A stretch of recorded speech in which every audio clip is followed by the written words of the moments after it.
auditing. And then around the executive authority, we've been saying does provide assurance where the minister is able to be is available throughout for us to meet. We have quarterly engagements.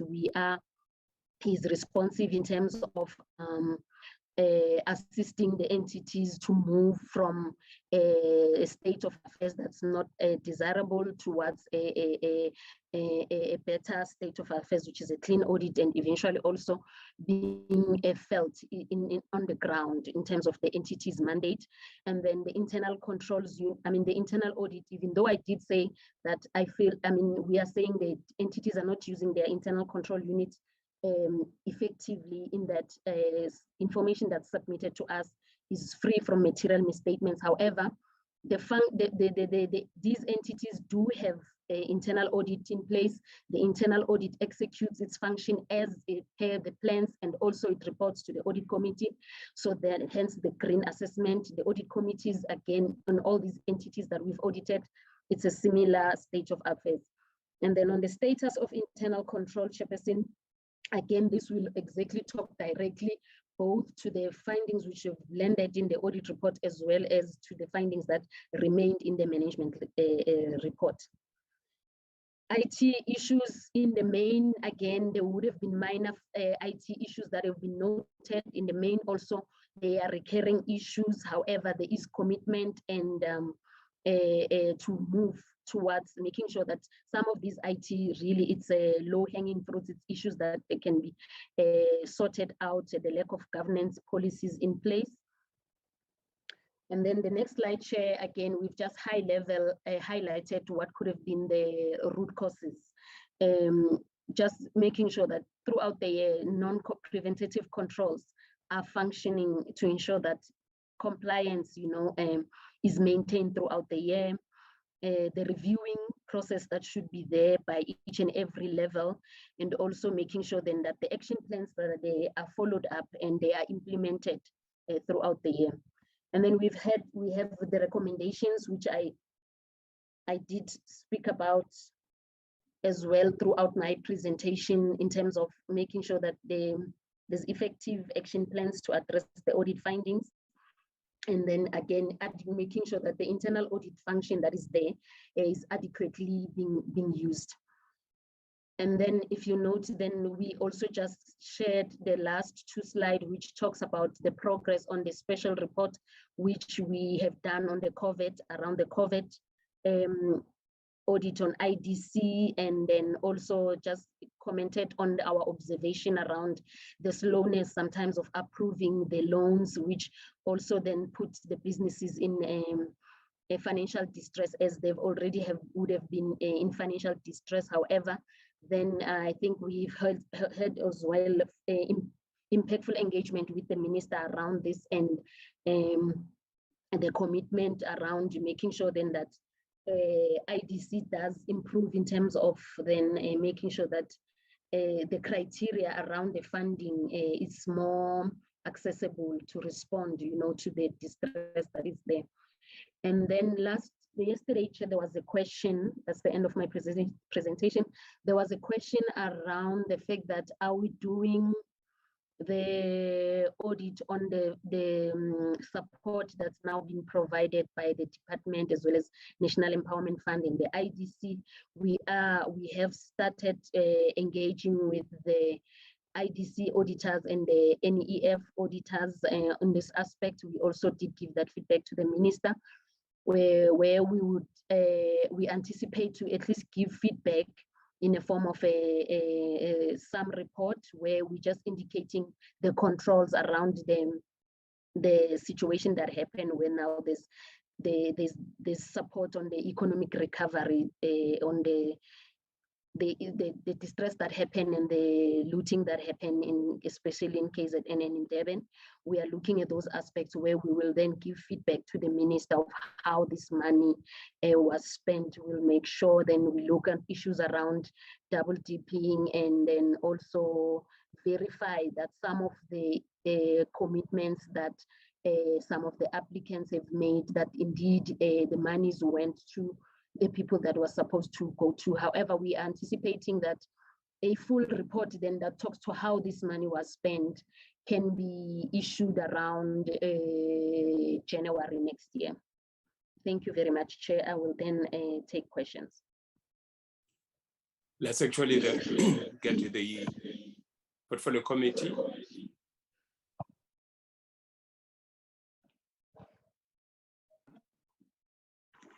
Here we have honorable members. I'm sure we can actually ask the members of the portfolio committee to take comments and or questions. Chair, we have Mr. Cuthbert at the moment, Chair. Honorable Cuthbert. Thank you, Chairperson. Chairperson, just a couple of questions. The first one being, what are the reasons for the NLC's audit report being outstanding? It does note that in the presentation it's outstanding, but doesn't supply, I would like to believe, sufficient reasoning for why it has not been provided.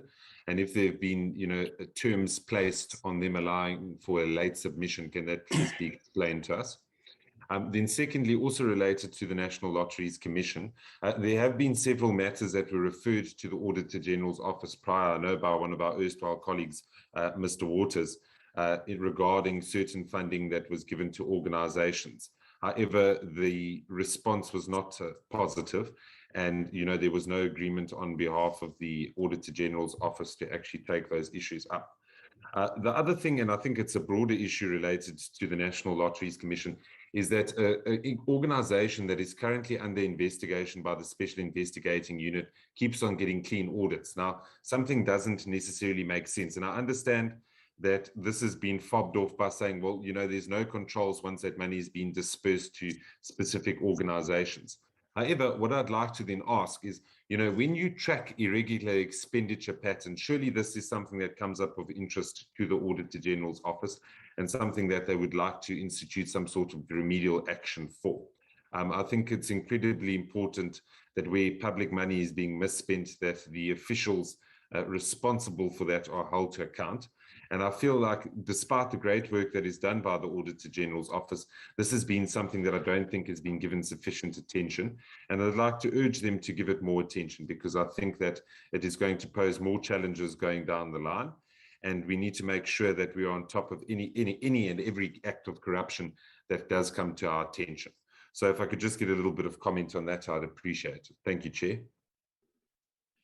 I invite further comments from honorable members. Comments and questions. Chair. Honorable Mutaung. Thanks, Chair, for the opportunity. I have only two questions. One, I just want to check in our portfolio which entities are falling under Section 4.3. And then question number two, I just want to find out from Auditor General's office if are they doing follow-up on the department after the previous audit on implementation of their recommendations that they raised. Thanks, Chair. Okay, can we take the further hands, Secretariat? No further hands at the moment, Chair. Okay, let's go back to the actually AD's office to comment on the questions or comments from the members. Thank you very much, Chairperson. I will answer the second question around the Section 4.3. I do have my boss who will be able to take the questions around NLC. I'm sure then she can give a proper detailed feedback, which was also provided to the minister last week. In terms of the Section 4.3 audits, as I did indicate, we will provide also a list of all those Section 4.3 audits which we are auditing. The examples are it's National Empowerment Fund, it's IDC, National Consumer Tribunal, Companies Tribunal. However, most of these Section 4.3s were in the past audited by us, AG, and then as we've been comfortable with the control environment and also then the number, I mean the size of the entity, then we would, in some instances, then recommend then that it to the AG to make it a Section 4.3. However, in the appointment process of the auditors by this Section 4.3, they consult with us, because then we just make sure then that all the controls around the appointment process of the auditors. We also then check issues around the quality of the auditors, and also then that all the compliance processes that need to be followed have been followed. And we also then submit then that consultation submission that the entities make to our legal department, and then we provide what we call then for the, it happens every year, even if the entity would have appointed that firm for 3 years or 5 years in terms of their suggestions.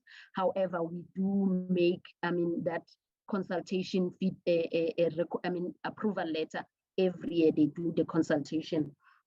And then in terms of the implementation of the issues, every year before we start the audit, we would then the previous year's findings would form part of the risk process and the assessment in terms of, and also then the follow-up of how, to what extent has management then implemented the recommendation that we would have come up with, and also then it would, in some instances where there is a need, and also the agreement with us and management. Not in all instances we do what we call an interim audit, which happens where we give also a management letter before end of February every year before we do what we call the final audit. However, as we are also finding findings or follow up on issues that have been, we get commitment from management, we communicate, we have communication structures that happen throughout the year. And then I would like to then allow my business unit leader to then answer the questions, all the questions around NLC. Thank you. Thank you, Chairperson. Thank you, Fikile. So yes, it's correct that the NLC audit has not yet been finalized. I think the audit started off a bit later than usual. So initially there was some delays in the audit process, whether it was the late starting of the audit, there was some COVID instances on both sides which delayed the audit, but that's not the reason why we're still busy with the audit at the moment. So we've identified material findings in the audit this year, and in communicating that and trying to resolve it, at one stage the NLC did raise concerns about the audit process and areas where they feel uncomfortable in how we've dealt with the audit. So as an office, we had to be responsible, and we've assessed the concerns that was brought to our attention. And as a result, there is some areas where we're closing and where we're doing follow-up work. So that is the main reason why we haven't signed, so that we can make sure that once we express the opinion, that we are comfortable from the officer side, that we have followed the methodology, and that irrespective of the outcome, that we will be able to be comfortable that we have done everything that is required of us. So we are at this stage, based on the work that we're going to do, we should be finishing and signing the audit early in December. So in terms of the clean audit outcomes, so obviously we're not in a position at this stage to make an assessment of what the outcome is going to be for the 2020-21 financial year. But for the last two, 3 years, obviously we've been doing our environmental scanning, being close and identifying risks that is of concern to us and which we had to respond to as part of the audit approach. So we've been building that responses into our audit, and there was additional things that we started to do. It is not an investigation that we've done, because we're only responsible for a regularity audit to express an opinion on the financial statements, but we had to make some changes to the work that we are doing. And I think it's also as a result of some of the responses that we've included in the audit approach that we might have identified more findings this year than in the prior years. But as I say, I mean, I can't conclude at this stage. We're still engaging with management. We're still getting some supporting documents and evidence, and we will have to assess it to see what the outcome is going to be. Maybe I can ask Marongwa. She is also a senior manager, and she'll be in a better position just to respond to the Cape Minstrel question that was raised. Thanks, Marongwa. If I can hand over to you. Thank you, Business Unit Leader. I'm sharing Figile's laptop, so hence my name is not appearing. So I just wanted to get clarity from the honorable member that requested that asked a question with regards to the investigations regarding some requests that were sent to our office before I can respond, if it's fine with you, Honorable Chair. Yes, let's hear, was it Cuthbert?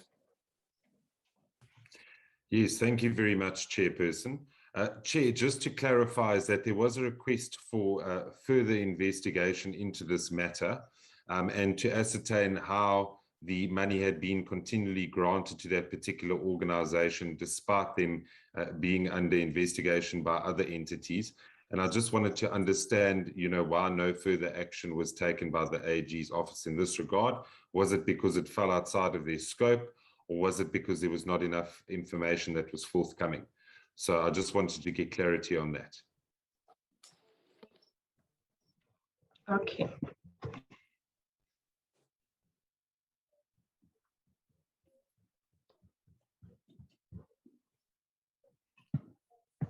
Okay, Honorable Cuthbert, I heard you. Let's actually hear the response. And I'm sure maybe in terms of actually question, if I can give a bit of detail, it always helps on what specific issue that would be. Let's actually then get to the AG's office responding. Okay. Thank you, Honorable Chair. I think I have an idea with regards to the request for investigation that the honorable member is referring to. And a letter was submitted through our office with regards to how we are resolving regarding the request for that particular investigation. So at the point in time where we actually assessed that request, we noted that there are other public bodies that are currently busy with that particular investigation, and from our side, we thought that it would have resulted in a duplication of efforts with regards to this particular investigation. The other thing is that in terms of our own audit procedures or processes, we would have looked at the specific entity in terms of the grants that would have been paid in the 2020-2021 financial year. And what we had noted is that they mainly related to COVID relief funding. But as at the moment, I really cannot speak to the audit outcomes with regards to the NLC, as we have not yet concluded on the audit. Thanks.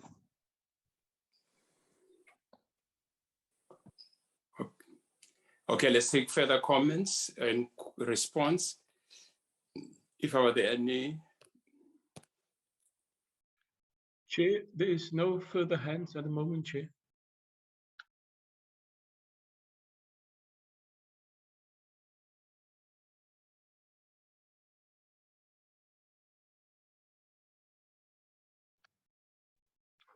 Chairperson, there's no further hands at the moment.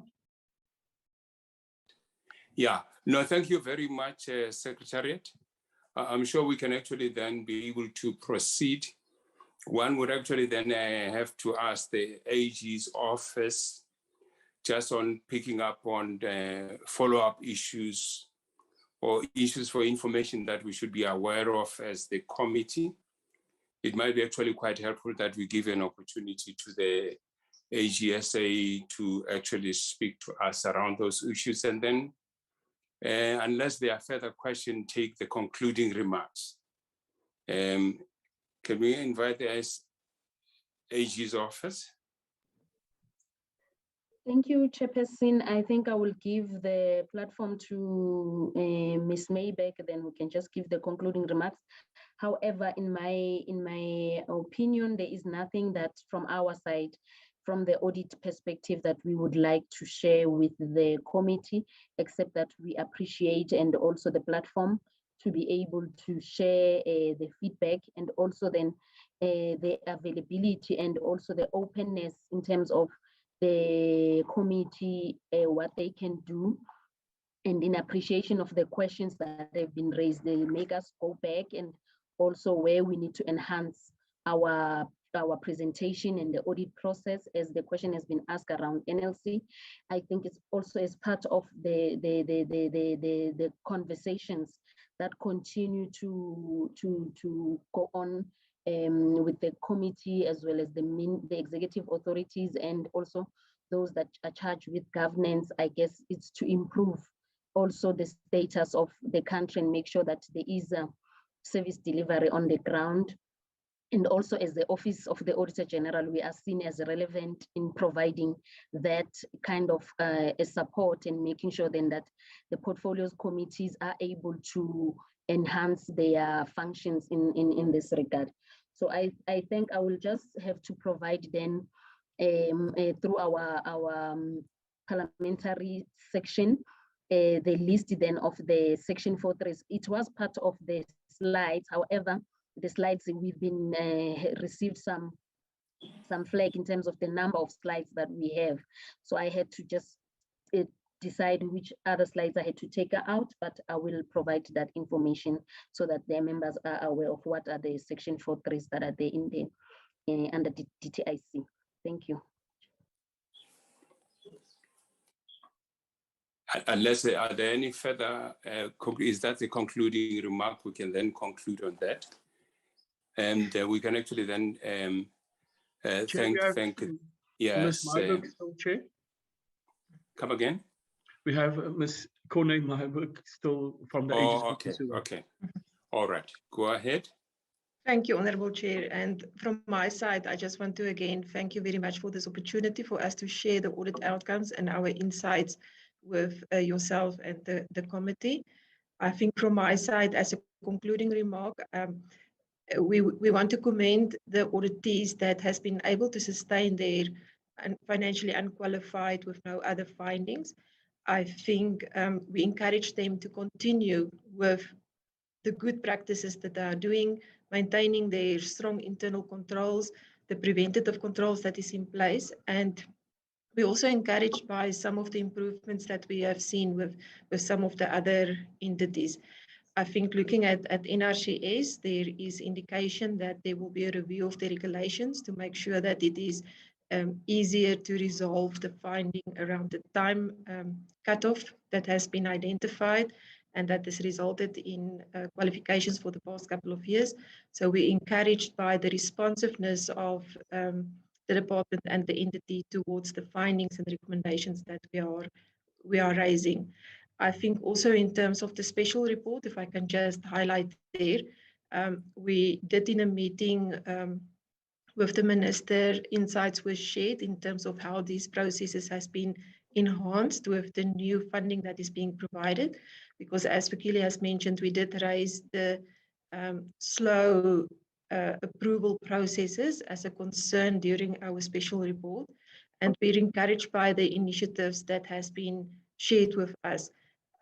Those initiatives, and I'm sure the department or the minister will share on those, proactive on the ground, being more supportive in terms of the administrative processes, to go out there and to seek for businesses that can really use the assistance.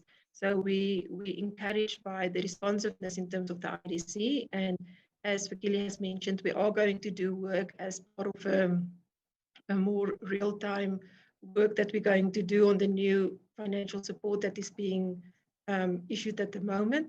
So we're looking forward to see those enhancements. Thank you, Chairperson. I think those are my closing remarks. I mean, we are always grateful if there is responsiveness and reaction to what we share, and it makes our work so much more worthwhile. So we do appreciate this opportunity. Thank you. Thanks very much, most appreciated. Let me just that I would like to actually repeat myself, because I think that's quite important. We actually not actually expose the same about developments around some of the institution or detail. And I think it will be actually quite helpful if it gets to allegation or communication or correspondence. I think I would specifically request the Honorable Cuthbert to say, so-and-so wrote a letter to institute that about that. What is the progress? So I think maybe that's one point which I think it's quite important, so that all of us can actually have the good sense, same sense of the issue that he may be raising a question with, because it's not a question to anybody. It's a question in the portfolio committee that is sitting. Thank you very much. Let's actually thank the AG's office for the presentation and discussion. If actually we can then be able to thank the team and allow them to actually leave us, and then we can take up the next presentation. Thank you very much, the AG's team. And most appreciate that to make time to actually join us today. Can we conclude our meeting with the AG's office? And then can we take our next presentation? Thank you. Secretariat? Chair, our next presentation will be led by the Minister, followed on the DTIC's annual report and its first quarter non-financial and financial performance for the financial year 2021-22, Chair. Thank you very much, Secretariat. And let's actually then invite the Minister to be able to actually speak to us on the issue before us. Minister. Thank you very much, Chairperson and honorable members, senior officials from the DTIC and the parliamentary officials who are present. It's my pleasure really to table the annual report of the DTIC for discussion. Honorable members will know that the reporting period that we cover in this annual report started in April last year, just about the time of the onset of the COVID-19 pandemic that has so deeply scarred the South African economy. During this period, honorable members, the country had to resort to lengthy and costly periods of lockdowns and economic and social activities to try to contain the spread of the virus. Many countries are still battling with those measures. The year has been characterized, it's been shaped by, and it's been indelibly marked by the challenge of the COVID pandemic. We'll always remember this year that is past now for that. But by the end of the reporting period, we're talking now 2021, despite the fact that the pandemic is still with us, the virus is still obviously a challenge, there was a greater optimism that the vaccine rollout in particular could provide a more effective and substantially less costly path out of the worst grips of the pandemic. During the financial year, the DTIC had to refocus its priorities and its way of working. And we shared some of this with the portfolio committee. We gave greater attention to measures to respond to and manage the effects of the pandemic.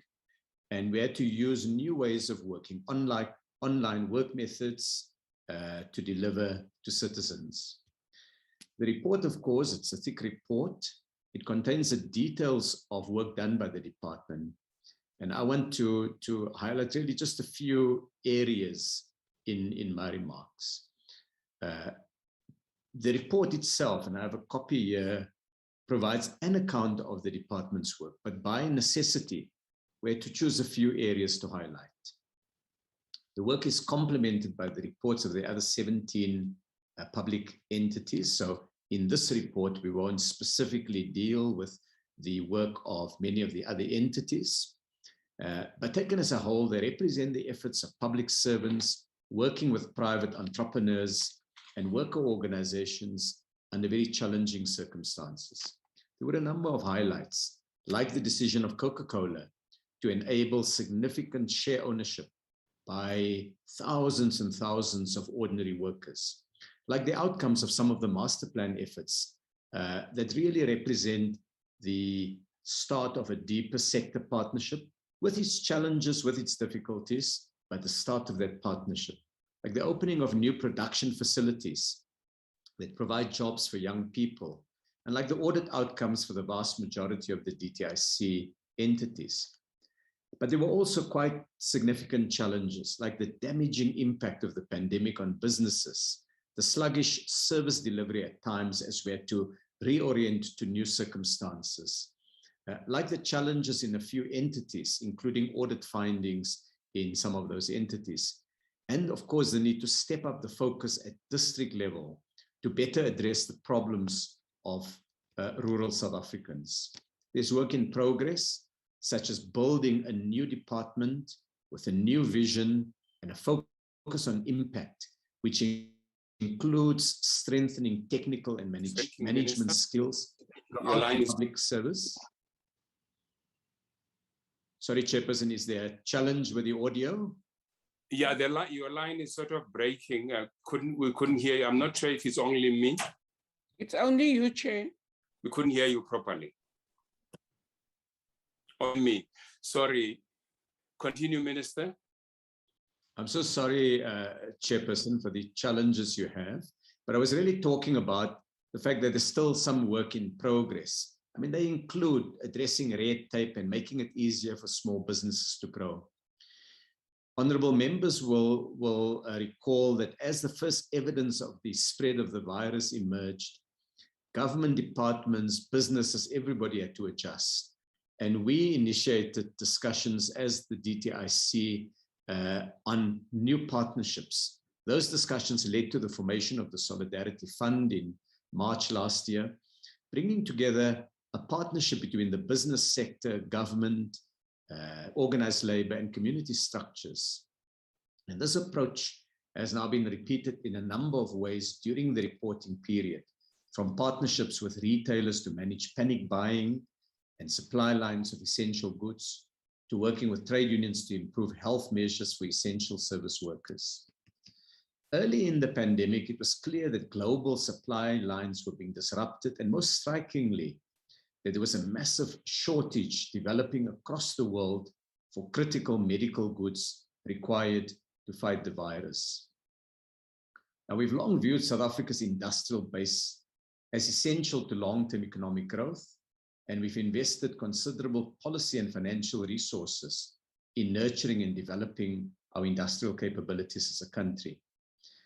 Those investments made in different times to the times we face with now meant that South Africa could turn our domestic industrial sector, when the disruptions took place, into something that enabled us to deal with our challenges. And I want to take 6 brief examples to illustrate those as a framing for the annual report.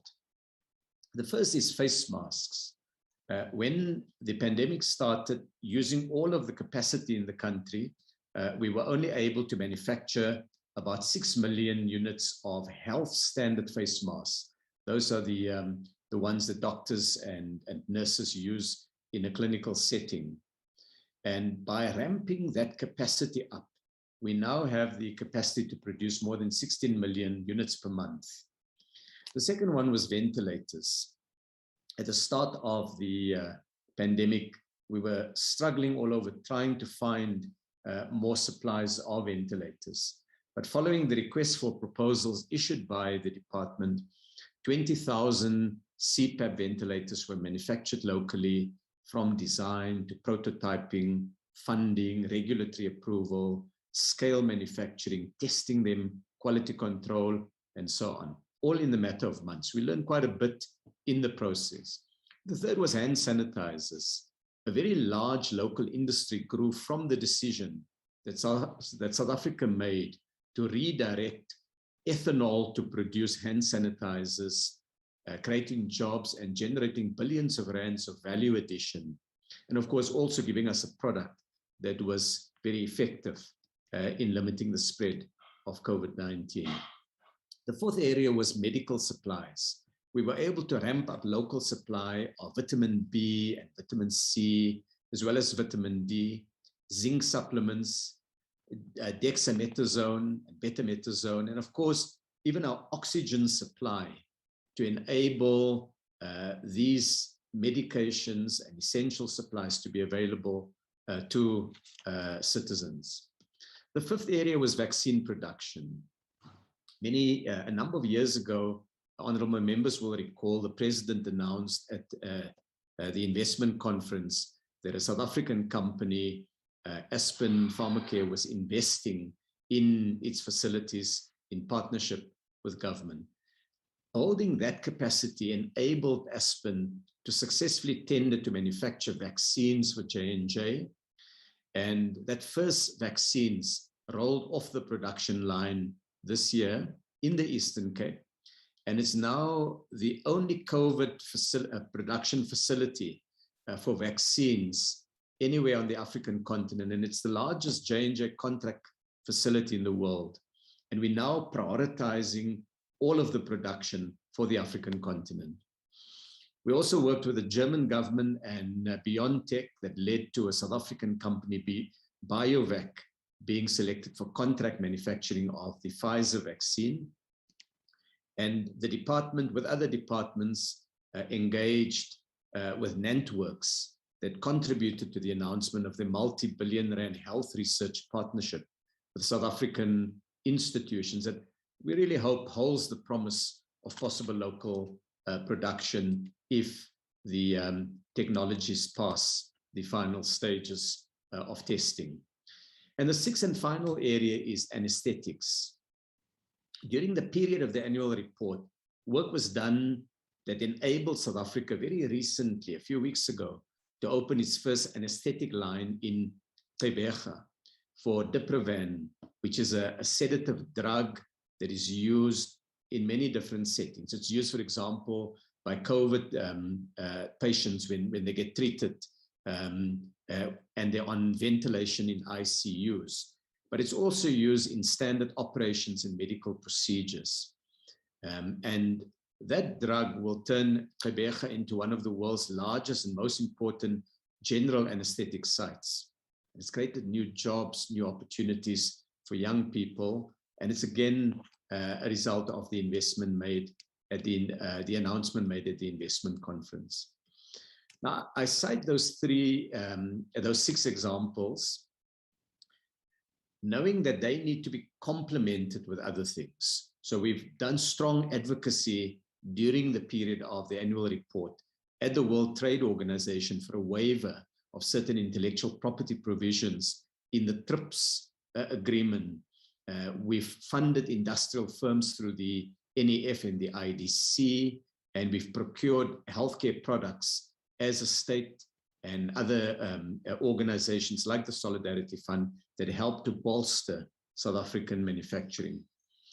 And a very large domestic industrial sector has emerged to aid the response to COVID-19. From inception to date, this industry has generated a turnover of products with a market value estimated to date at more than 28 billion rand.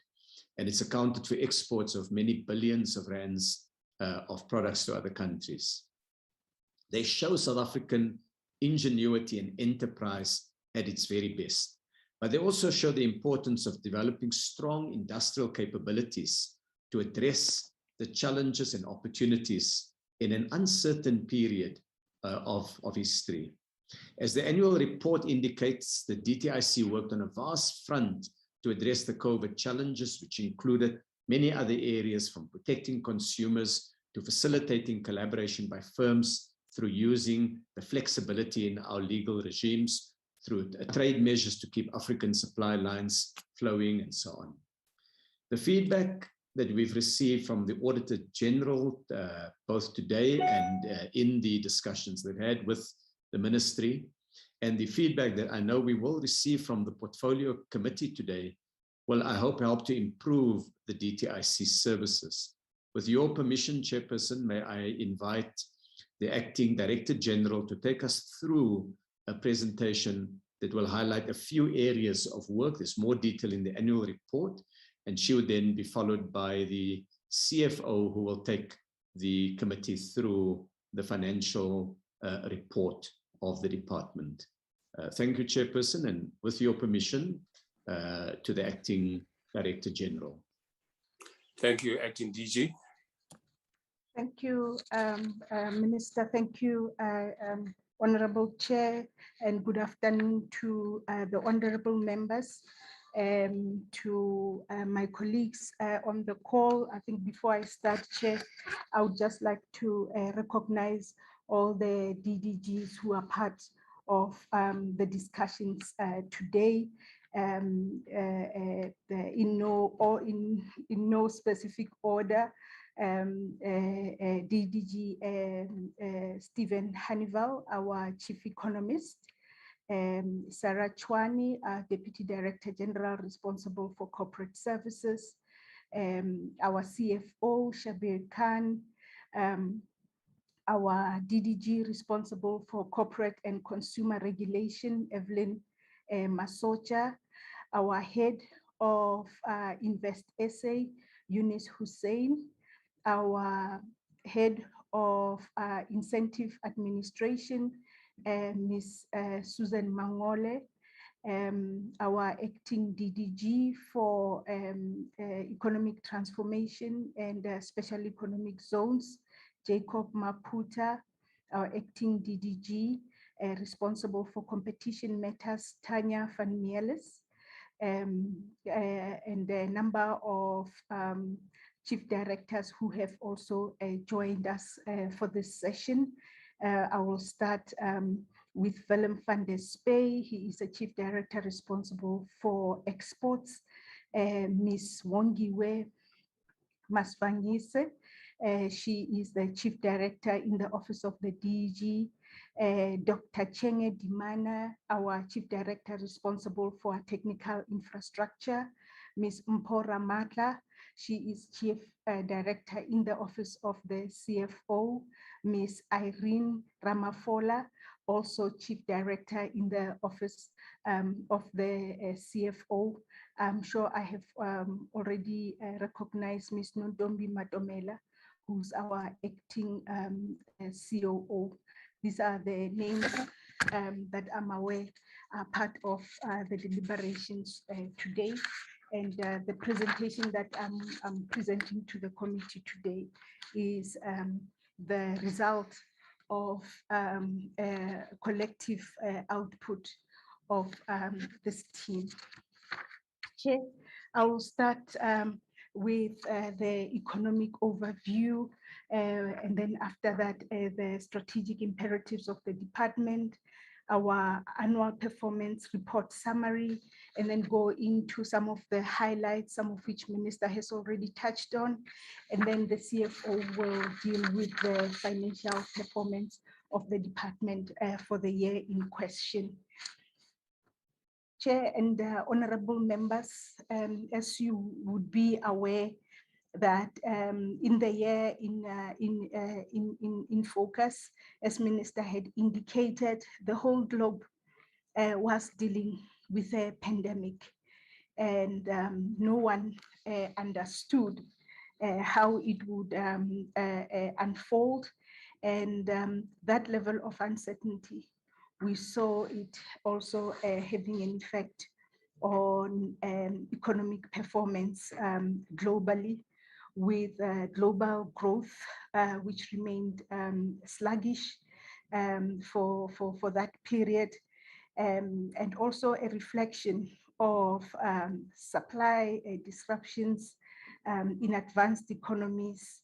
And at that point, we were also looking at worsening pandemic dynamics in low-income developing countries. And there was a concern also about the emergence of more transmissible and deadlier COVID variants, the issues of governments in the midst of a difficult period, also being forced to relook at their monetary policies and start tightening, which we saw globally and here at home. Like I indicated, similarly here at home, we were faced with the same situation. Growth that was sluggish as well, although there were some sectors that did record positive growth. The worry was that there were a lot of risk factors that were also playing into the growth prospects of the country, and some of which we are still dealing with now, the issues of electricity and all of that. But more specifically for the period in question was the pandemic and what it means for our industrial structures and the way that our economy is structured. So as per the slide, the chair would see that even in the midst of a difficult period, we did continue to have a very good exports performance with a positive trade balance for that period. Hence, you would see in some of the slides that follow some of the actions that would have contributed to part of that performance, and the big contributors were agricultural and mining exports.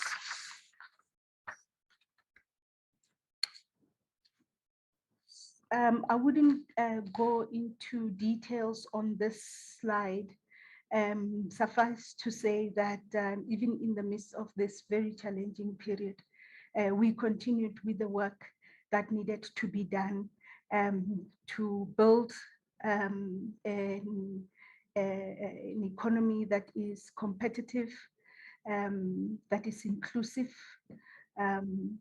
that offer jobs and opportunities, and it's built upon the full potential of people who are in South Africa. And it's also characterized by manufacturing and industrial activities, which are really an important backbone to a sustainable economy.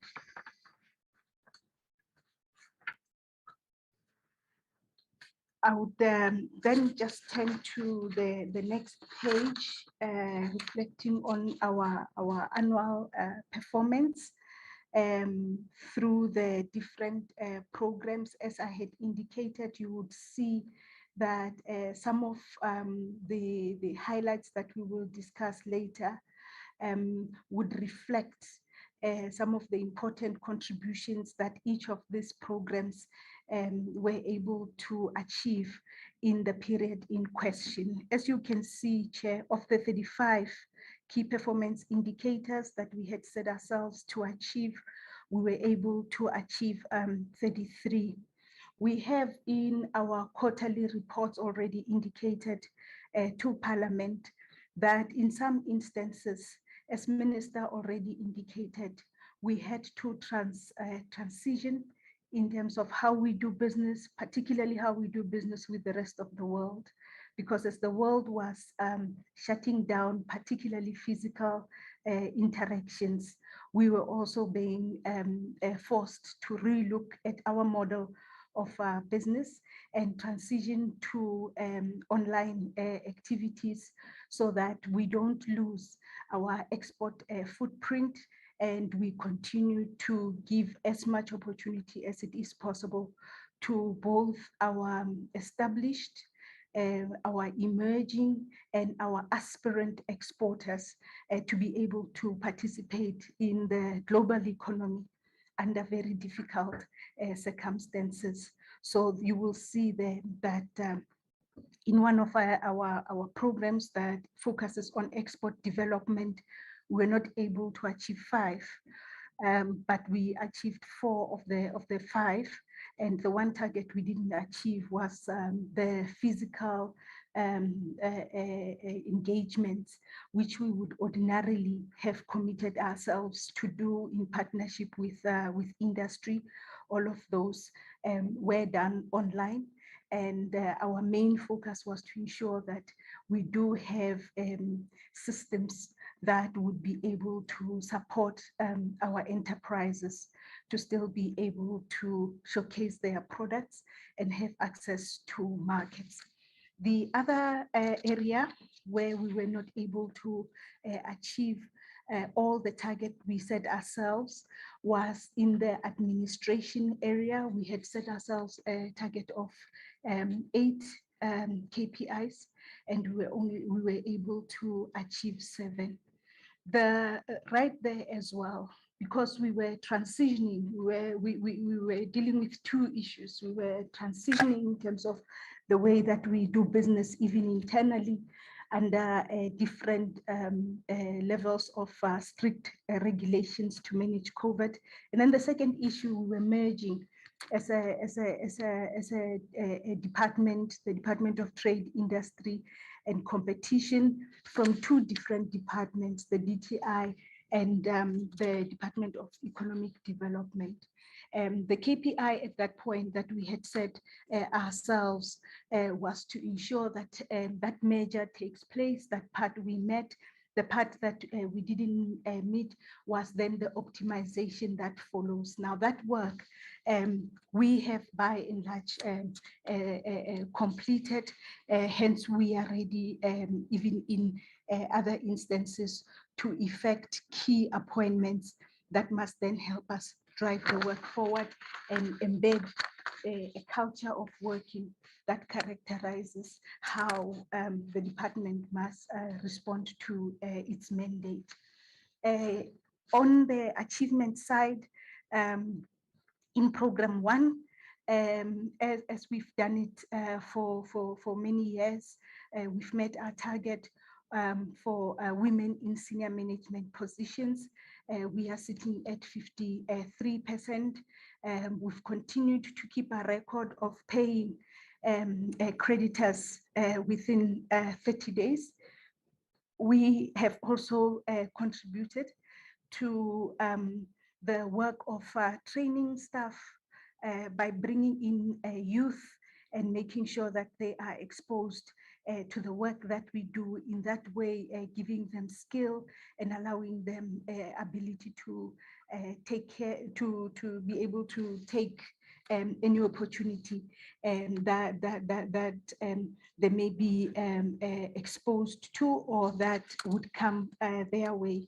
And in this instance, we've been able to help in the training of about 53 interns, and even internally, making sure that we are growing our own trees. 15 who were promoted internally. And of course, when it comes to persons who are living with disabilities, we also there exceeding the target that has been set by Cabinet. And we've started the work that Minister Patel indicated to the committee through his budget vote about a shared service framework that will help us to increase efficiencies and the effectiveness of both the DTIC and its agencies, all that we were able to achieve in the financial year in question. Then on the trade front, a number of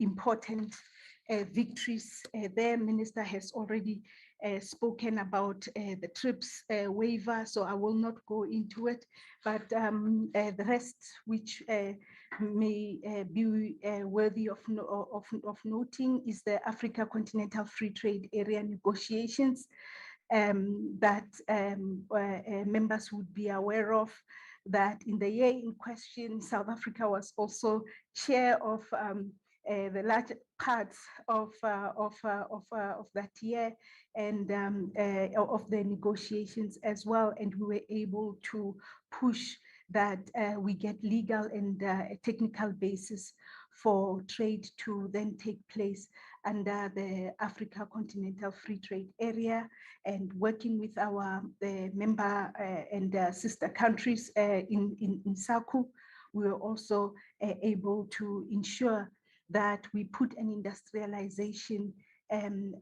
agenda focus on the work that we do with the member countries of SACU, because we understand that if we don't produce, if we don't add value to products in our own localities, there will be very little ability amongst ourselves to be able to trade meaningfully. And this is the work that we were able to achieve in the financial year.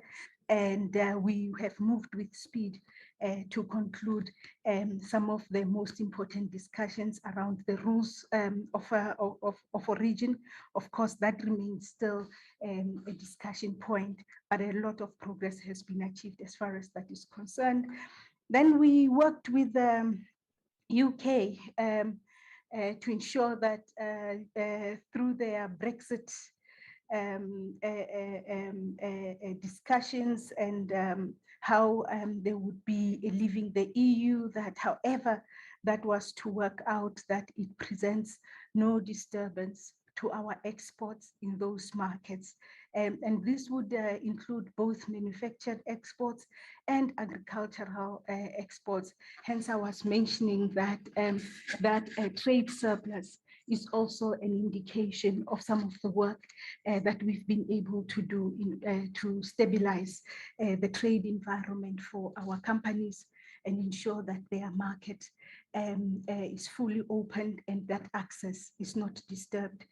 Then Minister has spoken about the TRIPS waiver. Suffice to just say now that it was a waiver that was sponsored by ourselves and India, but has now gotten support at that time of about 100 WTO members, some being parliamentarians and civil society around the world. Then on the special industrial development and economic transformation side of our work, the special economic zones, we have indicated to Parliament previously that there is this new model that we are experimenting with. The model of a tripartite ownership of an SEZ, a model where we allow, where it makes sense, that private sector investment leads where the SEZs must be located. And we did that with Tshwane as SEZ.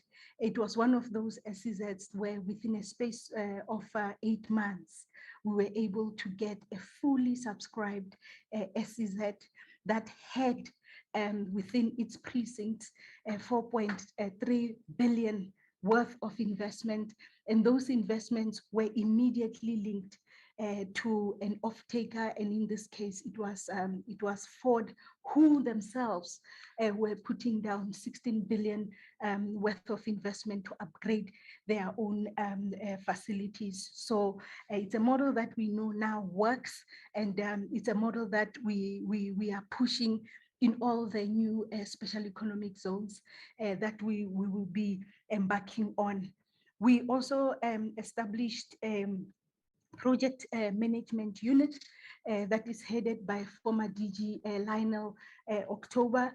This one has a job of ensuring that all the existing SEZs now and the potential SEZs that we are looking at follow this particular model, and where there are any blockages, that this is the first line of defense to make sure that our SEZs do not become white elephants, but they become the investment attraction tool that they were created to be. And in the financial year in question, the project management unit started working on Malutia Pofung in the Free State, Nkomasi in Mpumalanga, Tubatse in Limpopo, and the Val in Gauteng. And very soon, we will be making announcements in relation to the progress that we are making in all those special economic zones. Working with the automotive sector, we have agreed on an automotive industrial transformation fund. This is a fund that the sector has put together as part of their equity equivalent investment program, and about 2.2 billion of the 6 billion that they've set aside will go to new and even existing Black-owned enterprises that will then be brought into their supply chains, and about 3.7 of that will be to ensure that they open up their order book, and they are procuring key inputs into their production processes from Black enterprises as well. This is now the contribution of the automotive sector to the transformation drive of this country. And we do expect that in a space of about 10 years, we would have around 90 Black-owned enterprises who would have been a product of this initiative. And out of that, we are also expecting around 5,900 jobs. On the metal and the metal fabrication sector, which is part of the work that we do in industrial competitiveness and growth, part of the work program of the DTIC. And there we had started our negotiations and the work with industry on the steel and metal fabrication master plan. And within the year in question, that plan was endorsed by the social partners. And arising from that plan, a couple of investments have now come to fruition. And as it is with these master plans, we are laying ground for investment in an environment where government, private sector, organized labor are working together to ensure that these investments are not only safe, but they prosper and they grow. That is why we've continued with this program of master plans. We've done it also in the poultry sector.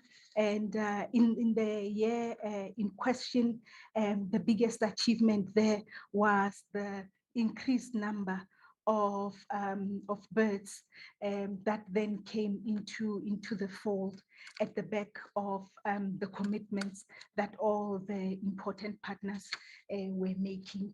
And it was 1 million birds per week in 2020, which represents a growth of about 5% in volume. On the Sugar Master Plan, similarly here, working with industry, we've now been able to increase our own local production, such that an increased amount of the produce from that sector is servicing the local market, resulting in a net decrease of about 15% in season imports in that sector. And the work to support transformation is also underway. Minister has already spoken about the important commitments that Coca-Cola Beverages South Africa has already made in the sector in relation to its own workers, and here in relation to now Black farmers over the next 3 years. In the retail, clothing, textile, footwear, and leather master plan, we have also made a lot of progress there, with a number of companies now coming on stream, growing their productive capacity at the back of this master plan. And we are also encouraged by the increased local uptake of local products that are available. An important example there is the NSFAS using South African-made laptops to support students. And just that one intervention by NSFAS has now meant that 125 people now have full-time jobs, which is what we can achieve when we start localizing strategically to make sure that as far as it is possible, where capability is in South Africa, of course, within reasonable terms, we procure locally. Again, on beneficiation, and this is one area where the portfolio committee has always had a concern. When do we start really beneficiating, particularly our minerals here at home? Now we are starting to show progress with some of the examples there. One being Tagadu, one of our Black industrialists, now beneficiating right here in South Africa from platinum mining to make sure that there's battery grade material, and they are doing this in Northwest, and they are doing it for the export market. Similarly, Chem also in beneficiation around our platinums as well, platinum group metals, and they are doing this from the Dubai Trade Port, one of our special economic zones. Members would be aware of the Global Business Services Award that we won in the midst of a crisis where investors gave a thumbs up to South Africa as the most favored global offshore location. And this is one of those sectors where, through the intervention of government and a closer working relationship with the industry body, we've been able to maintain a growth rate of the sector of about 20% per annum. So it's one of our success stories, and we are hoping to consolidate that growth and get more seats from global business services in South Africa, servicing the rest of the world. On the areas related to clothing, textiles, again, we've worked with Proudly South African. I've spoken about the issues of domestic procurement and the work that has been done there. Now here, PEPCO, an investment of about 25 million in a flip-flop factory for Shini Group, also 350 million into opening of new stores. Claudina investing 184 million. Now what we are seeing here is the master plan starting to give us the fruits that we had anticipated in its design. And I think the only thing we can say here is encourage as many retailers that have not yet committed into this process to do so, because there are also benefits from procuring locally. From a consumer and corporate regulation side, of course, a lot of work has been done in this area. What we are highlighting here is just two of the areas of regulation that we were busy with. That is the Companies Amendment Bill and also the Consumer Protection Act. And all of these are still in process and will soon find their way to the parliamentary process, of course, having gone through the necessary other important processes in government that they need to follow.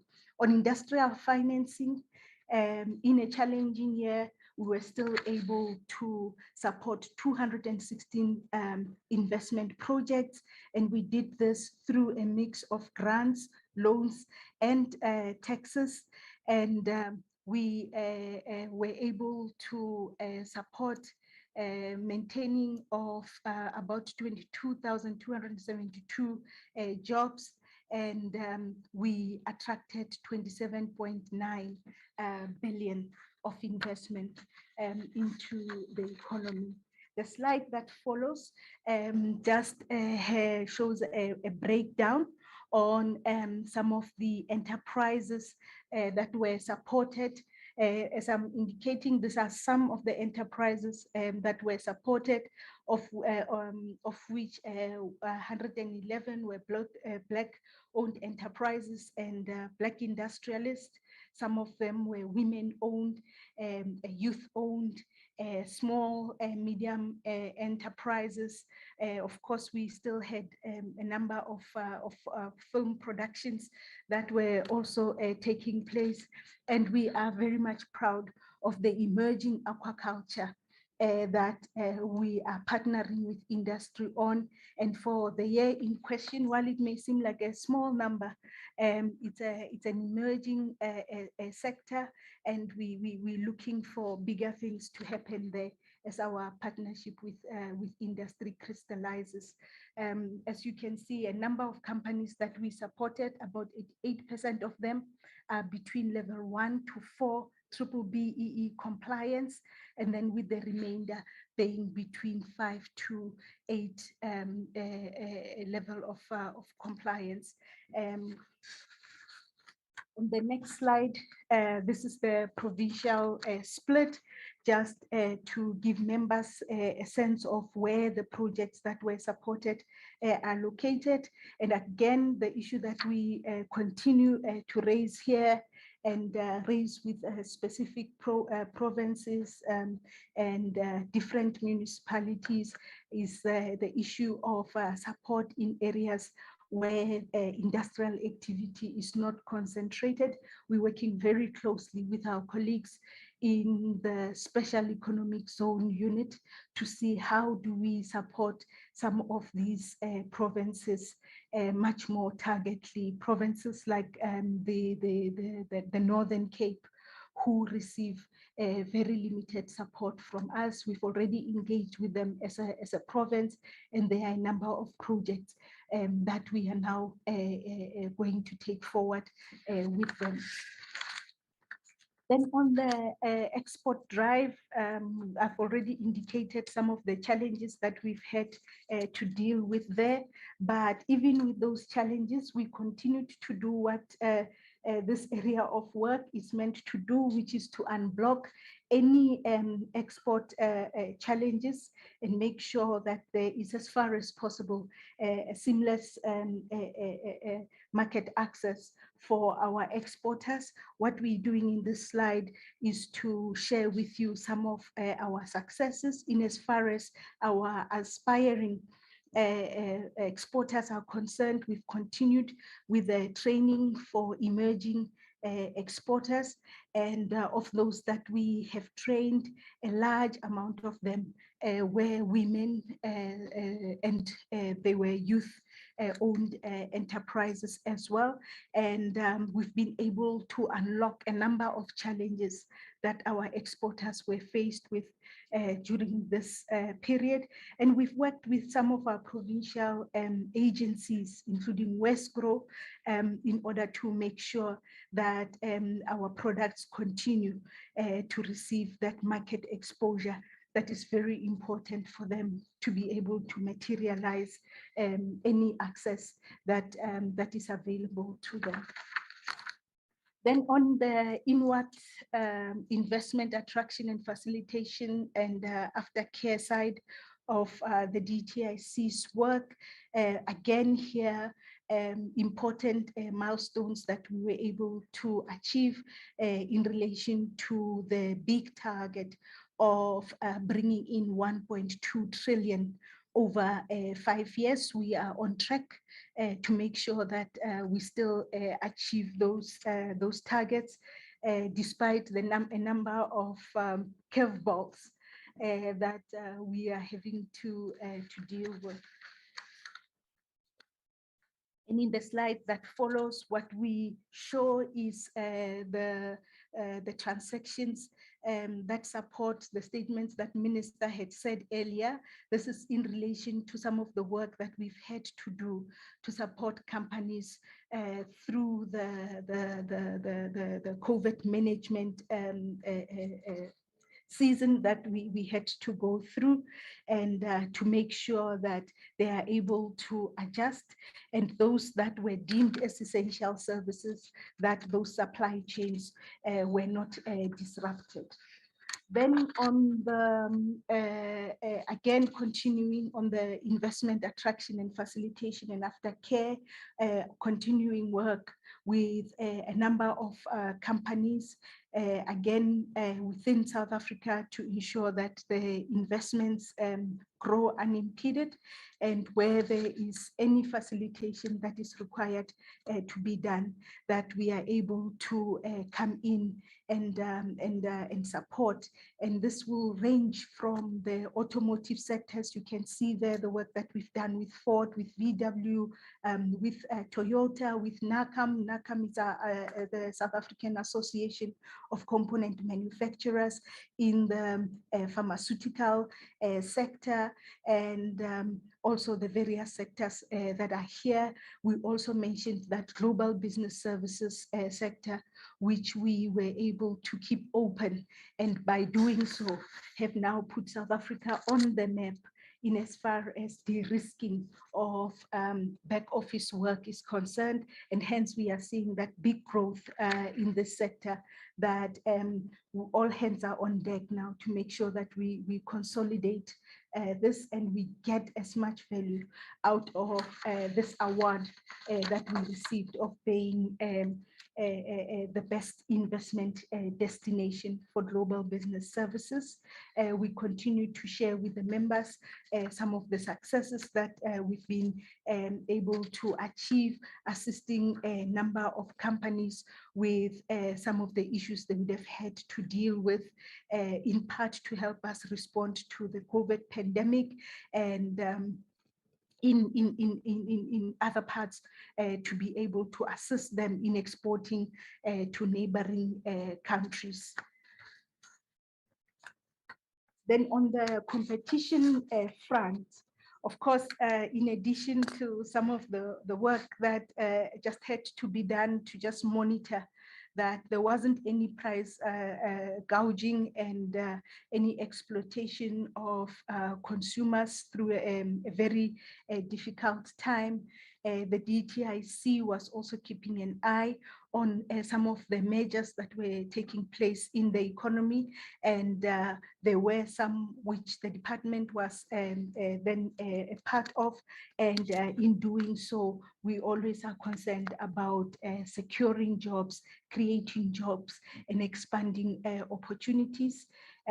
For COVID, as Minister had indicated, one of the most important things that we did there was to ensure that there was a COVID-19 block exemption that was granted to healthcare, to the healthcare sector, the retail property, and the banking sector, and also the work that was done by the social and the solidarity economy.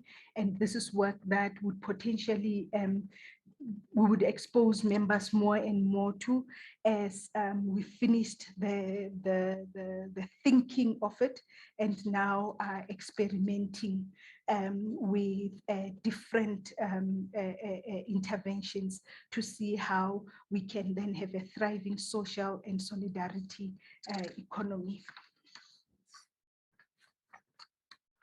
Then I think the program, which is our last program, really is the program where our research work in the departments gets undertaken. And it's also the work in the department that helps us with all the negotiations, particularly with social partners, that we have to do in order to make sure that the policies that the department puts in place are sound, and that they have been stress tested with our social partners, and that there is buy-in in terms of what we aim to achieve with those. This is where we are showing now the members the work that we were able to do through this period. Honorable Chair, I think that concludes the annual report, and perhaps I'll hand over here through the Minister to the CFO to just take us through our performance for the period, financial performance, that is. Thank you, Acting Director General. Good afternoon, Honorable Chairperson, members of the Portfolio Committee, colleagues. My presentation this afternoon will cover two broad areas, the first being the financial results, and then I'll very briefly touch on the audited outcomes for the DTIC portfolio. Chairperson, as indicated by the Minister and the Acting Director General, this was the inaugural report for the DTIC.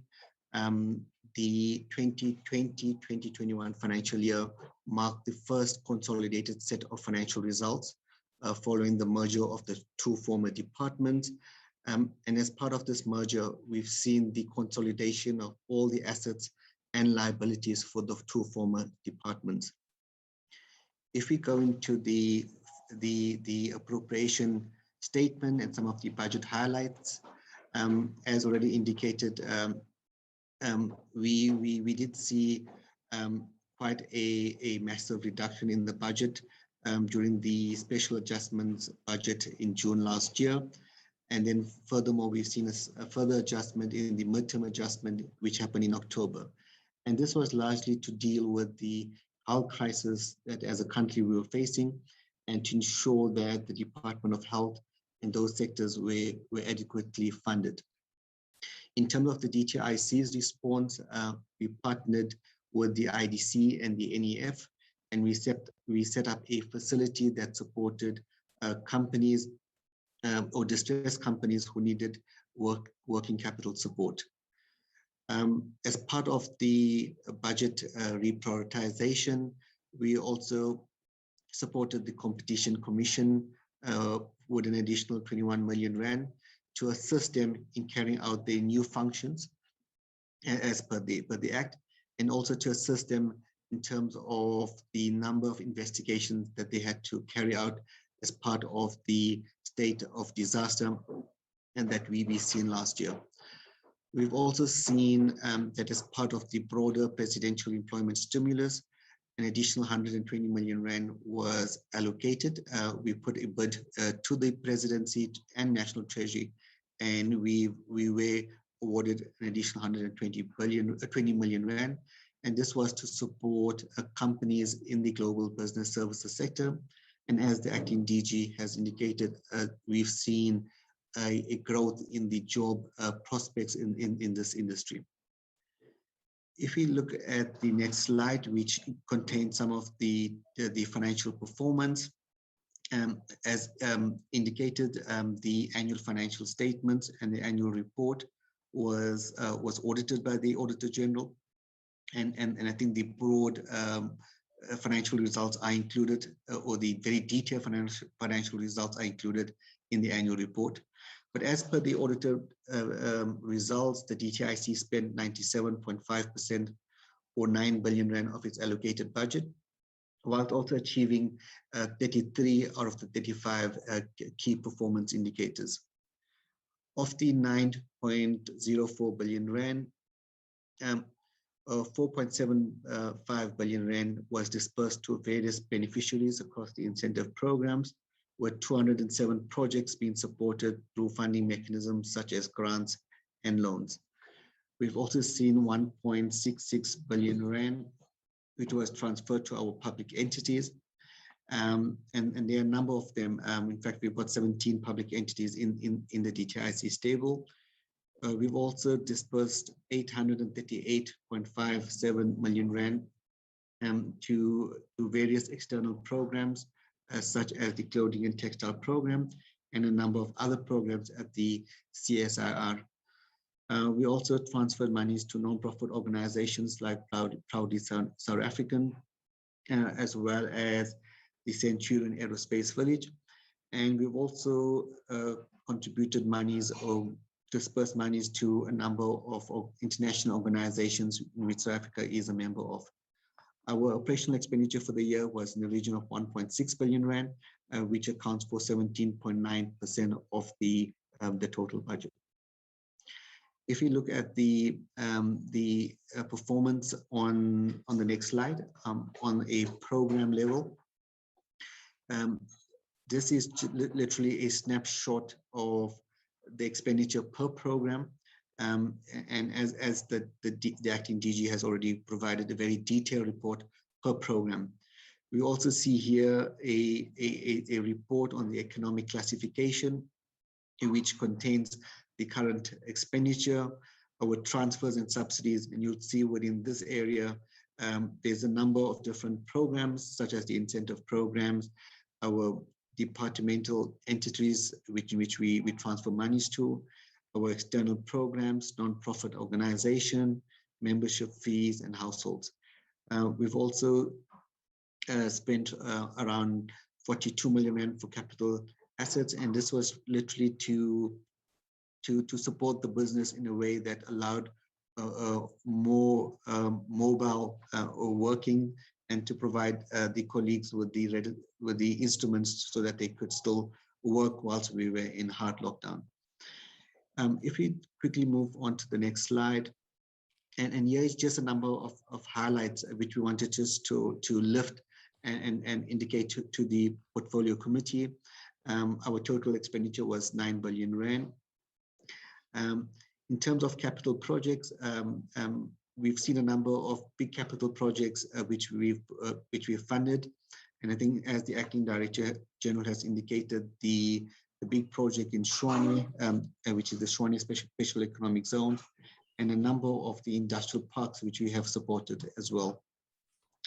The 30-day creditor payment period, I think that's something that we've reported on, and I think it's a record which we are quite proud of. And lastly, just in terms of the contingent liabilities, we've seen a reduction of 9.7 billion rand from 10.2 billion rand in the previous year. And this in contingent liabilities is an accounting contingent liabilities which accounts for the various incentive programs. So literally these are the incentive commitments which we do have on our books.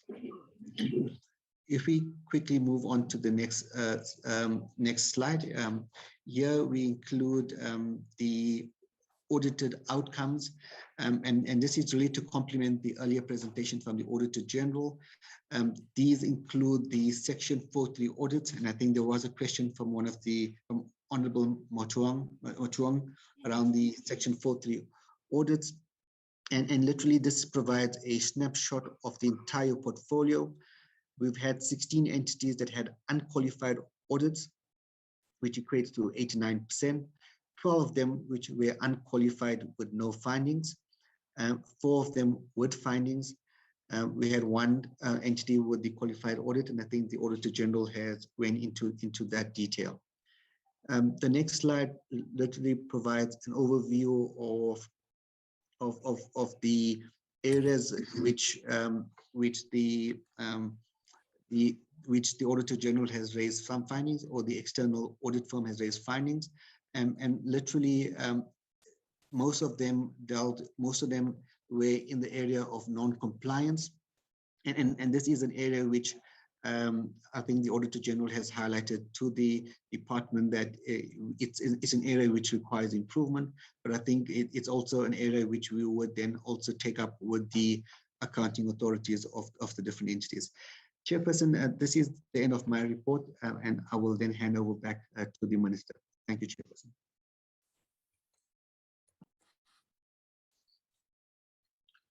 Well, thank you very much to the acting DG and to the CFO and Chairperson, as I conclude, it's really just to thank and appreciate the work of the acting DG and her team of Deputy Directors General, as well as the CFO and his team. It takes a lot of hard work to get and maintain the audit status, and even harder work to get the impact in the industrial sectors that has been reported on. May I then thank you for the opportunity for us to just highlight a few areas in the annual report and hand back to you, Chairperson. Thank you very much, Minister and the team. Let me actually then invite members of the Portfolio Committee for comments and or questions. I think there is also, Minister, the research unit, which we actually have, the Parliamentary Research Unit, which actually also takes some time to see what work has been done. And there is actually quite important issues that they do raise as well. But I will first ask the Portfolio Committee members to take their comments and or questions. And then I would also just read through, because I'm not sure if ever you've been exposed, it's been circulated to all of us. I don't know if you've been exposed to that, but I think one actually think it's quite important to share that, because it's quite an important contribution in the observation of developments around us. Can I ask members of the Portfolio Committee, if ever you've actually got any comments and or questions with the presentation we have just received from Minister and the department? Honorable members.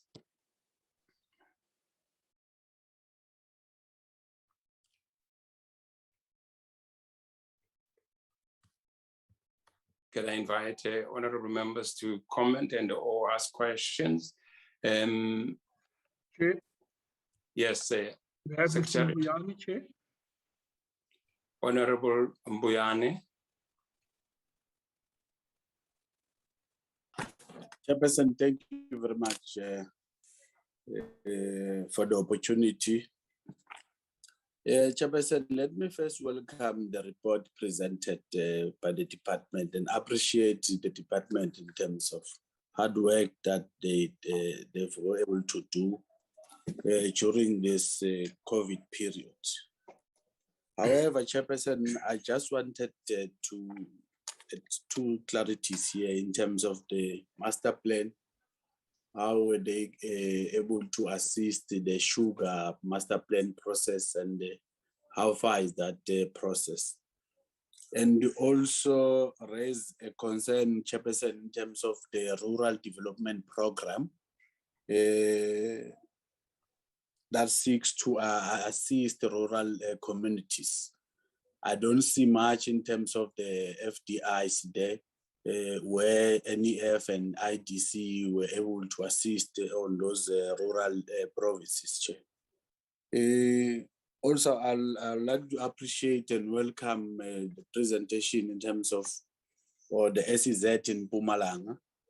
Chairperson, we see there's a move there.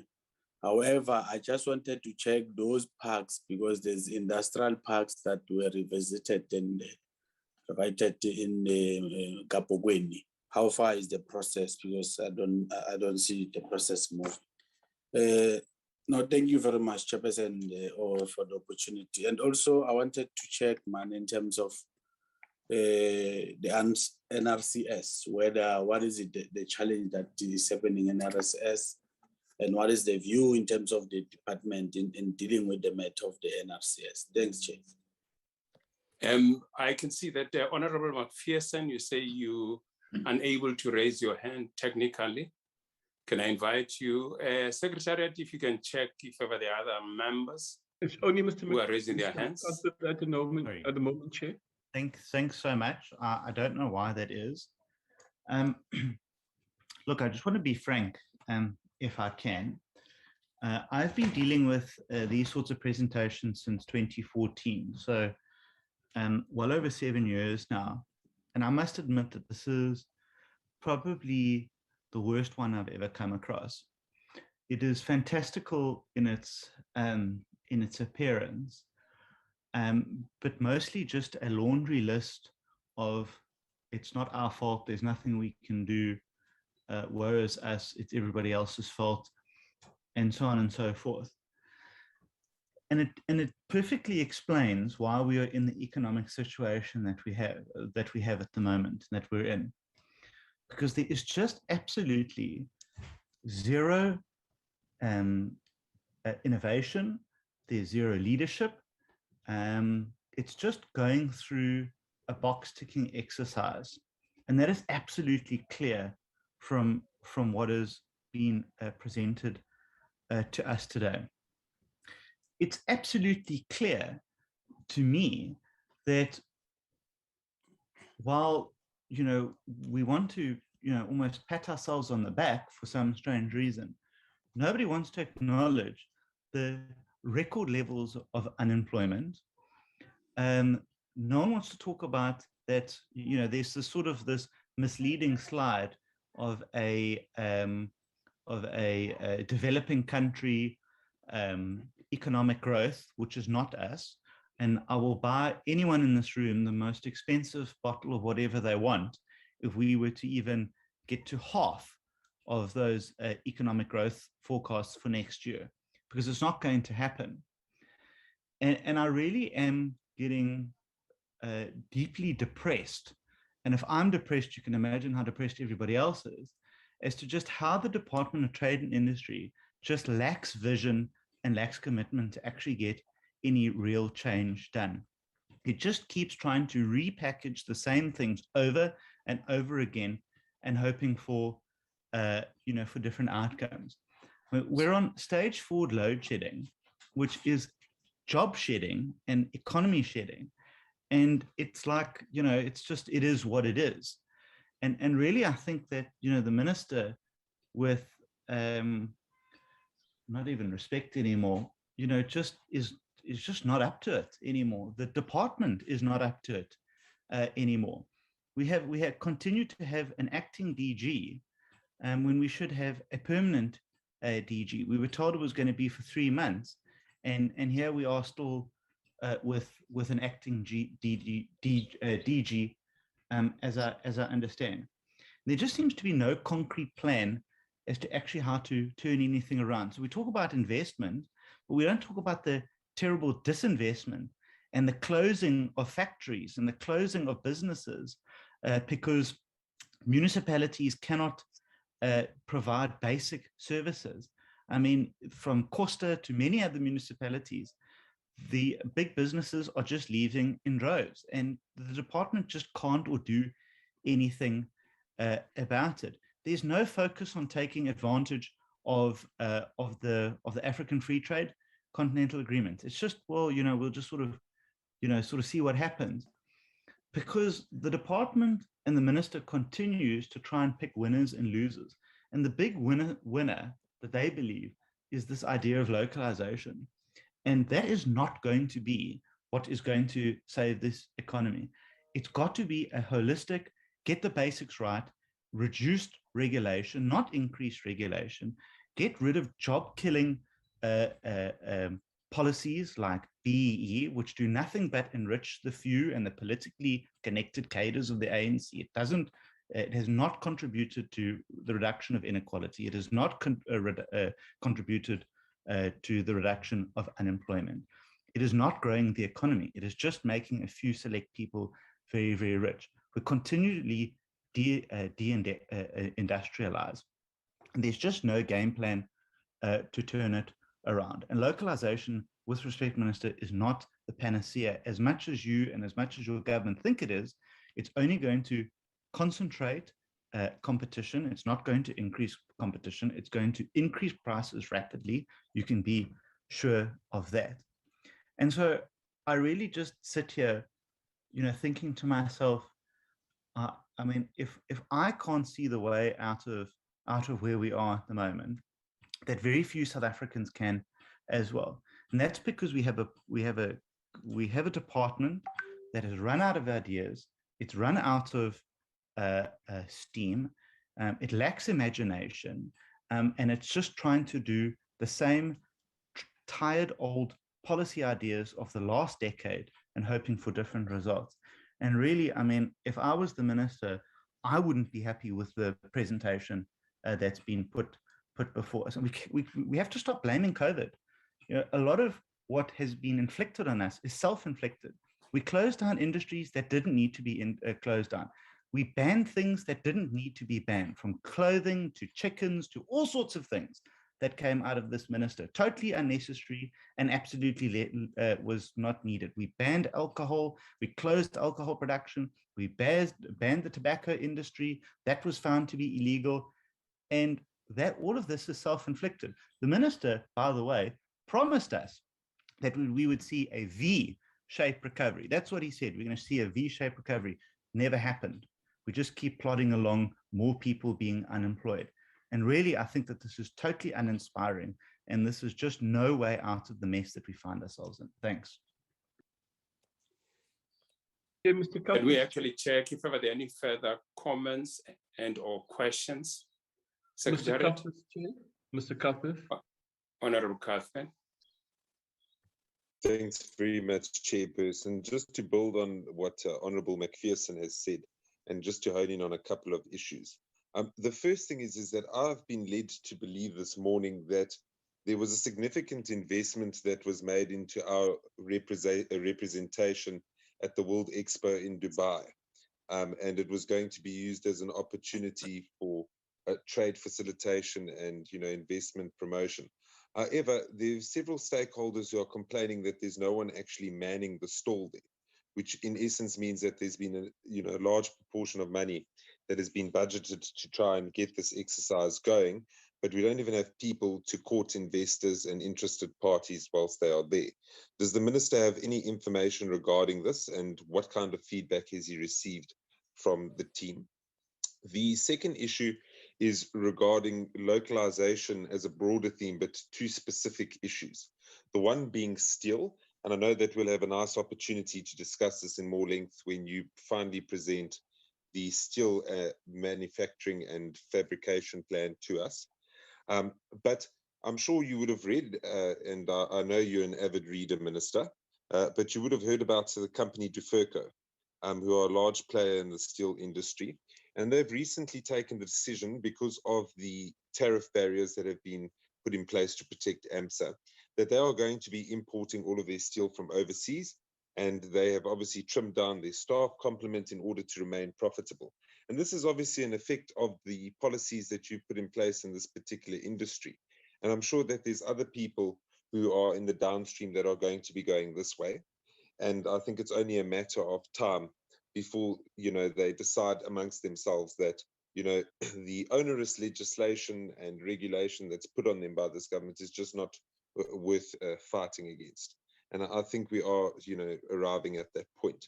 The second issue that I want to raise is regarding, and we use this in inverted commas, but the localization of cement, for example.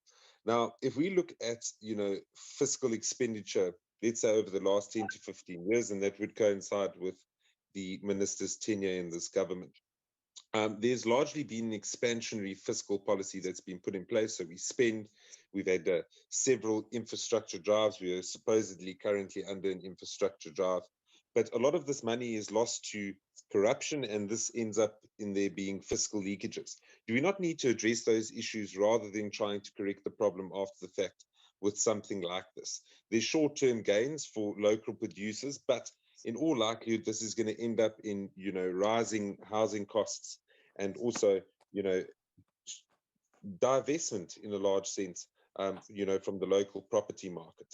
So what has been the minister's position on this, considering, you know, the negative feedback that has been, you know, put into the media? And, you know, is he willing to reconsider this particular decision, noting how the effects of his localization policy and, you know, broader industrialization strategy have had a negative impact on the economy itself?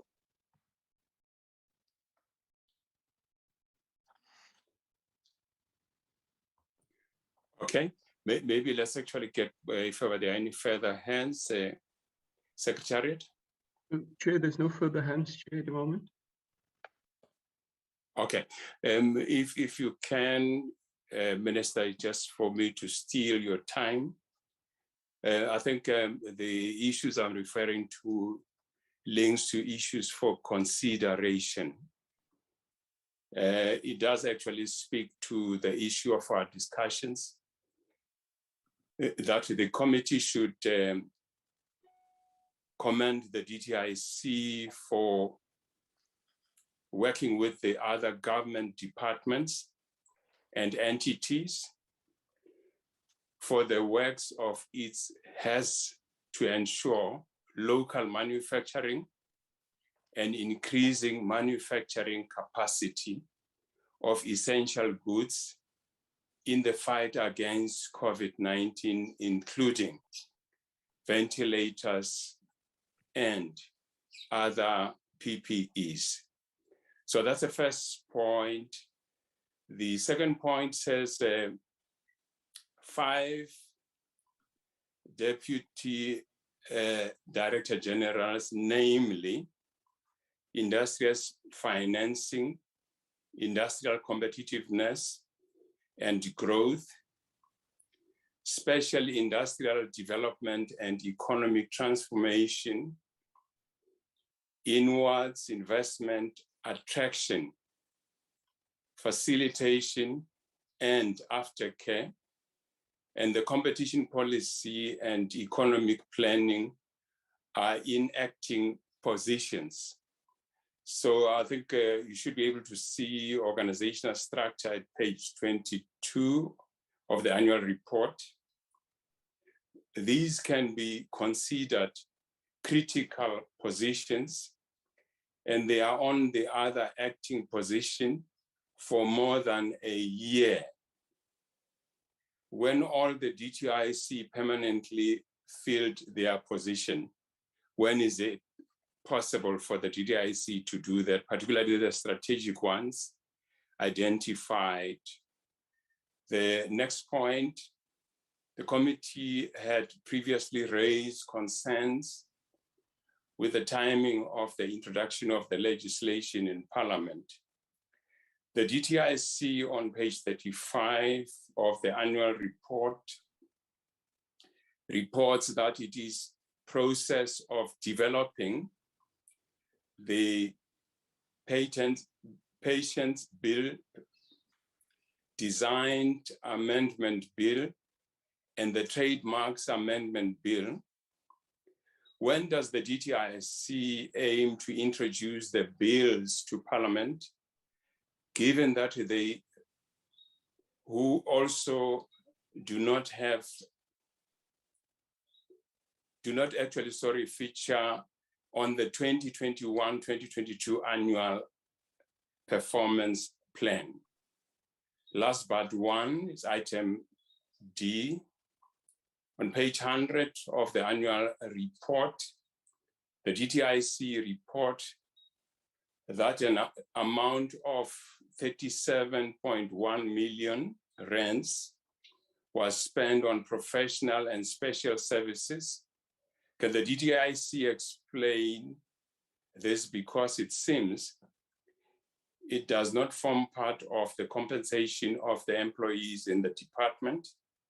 And what are the professional and special services that were procured and for what purpose? The final point, how many companies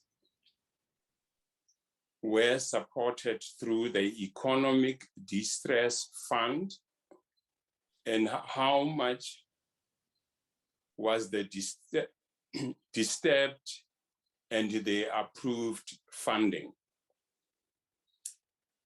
I will actually maybe stop at that, Minister, because I think it's quite important, but it's in the broad discussion of the committee, and I think it's in terms of strategic or issues to be considered that one actually raises. It may not be actually just questions, but it's issue to consider, because we think it may be something that we need to follow up and ensure that we actually make some progress in actually getting things done. So, Minister, I think I'll actually then invite Minister and the team to comment and or respond to questions which we actually have got from the committee. And if ever there are any further ones, we can just check now. But if not, can I then go back to you, Minister, to be able to actually comment and or respond to the questions or comments raised by the committee? Are there any members, Honorable Secretariat, who would want to say something? If not, Minister, platform is yours. Chair. Welcome, Minister. Thank you very much, Chairperson. Let me start with the question raised by Honorable Mbuyani. And first, thank you for the comments, Honorable Mbuyani. On the Sugar Master Plan, basically the key components of what the department has done in the year under review was first to work with the large procurers of sugar to get a greater level of localization of their sugar procurement. And I'll come back later to the broader issue of localization. It's had quite a significant effect. Many of the key beverage producers, food producers, and retailers responded strongly, and we were able to see a growing quantity of South African grown sugar used in our supermarkets and in the food value chain. The second one was to promote the greater inclusion of small-scale sugar farmers inside the value chain, and we worked with SAFDA, among others, and they were incorporated more fully into the through the regulations that we issued in the course of the financial year. The third element of the work on the Sugar Master Plan has been to support the development of alternative product value chains. And here we've had to work with the Department of Mineral Resources and Energy around the development of policies on biofuels. A big part of the potential for the sugar industry is biofuel as a feedstock through a blended system in our fuel value chain. The fourth area has been to try to get a greater focus of support for small-scale farmers at the industrial level, not just the incorporation in sectors, but at the industrial level. And there, one of the more significant announcements that was made as part of a competition settlement was that a large procurer would now begin to buy more sugar from small-scale farmers in KwaZulu-Natal and Mpumalanga.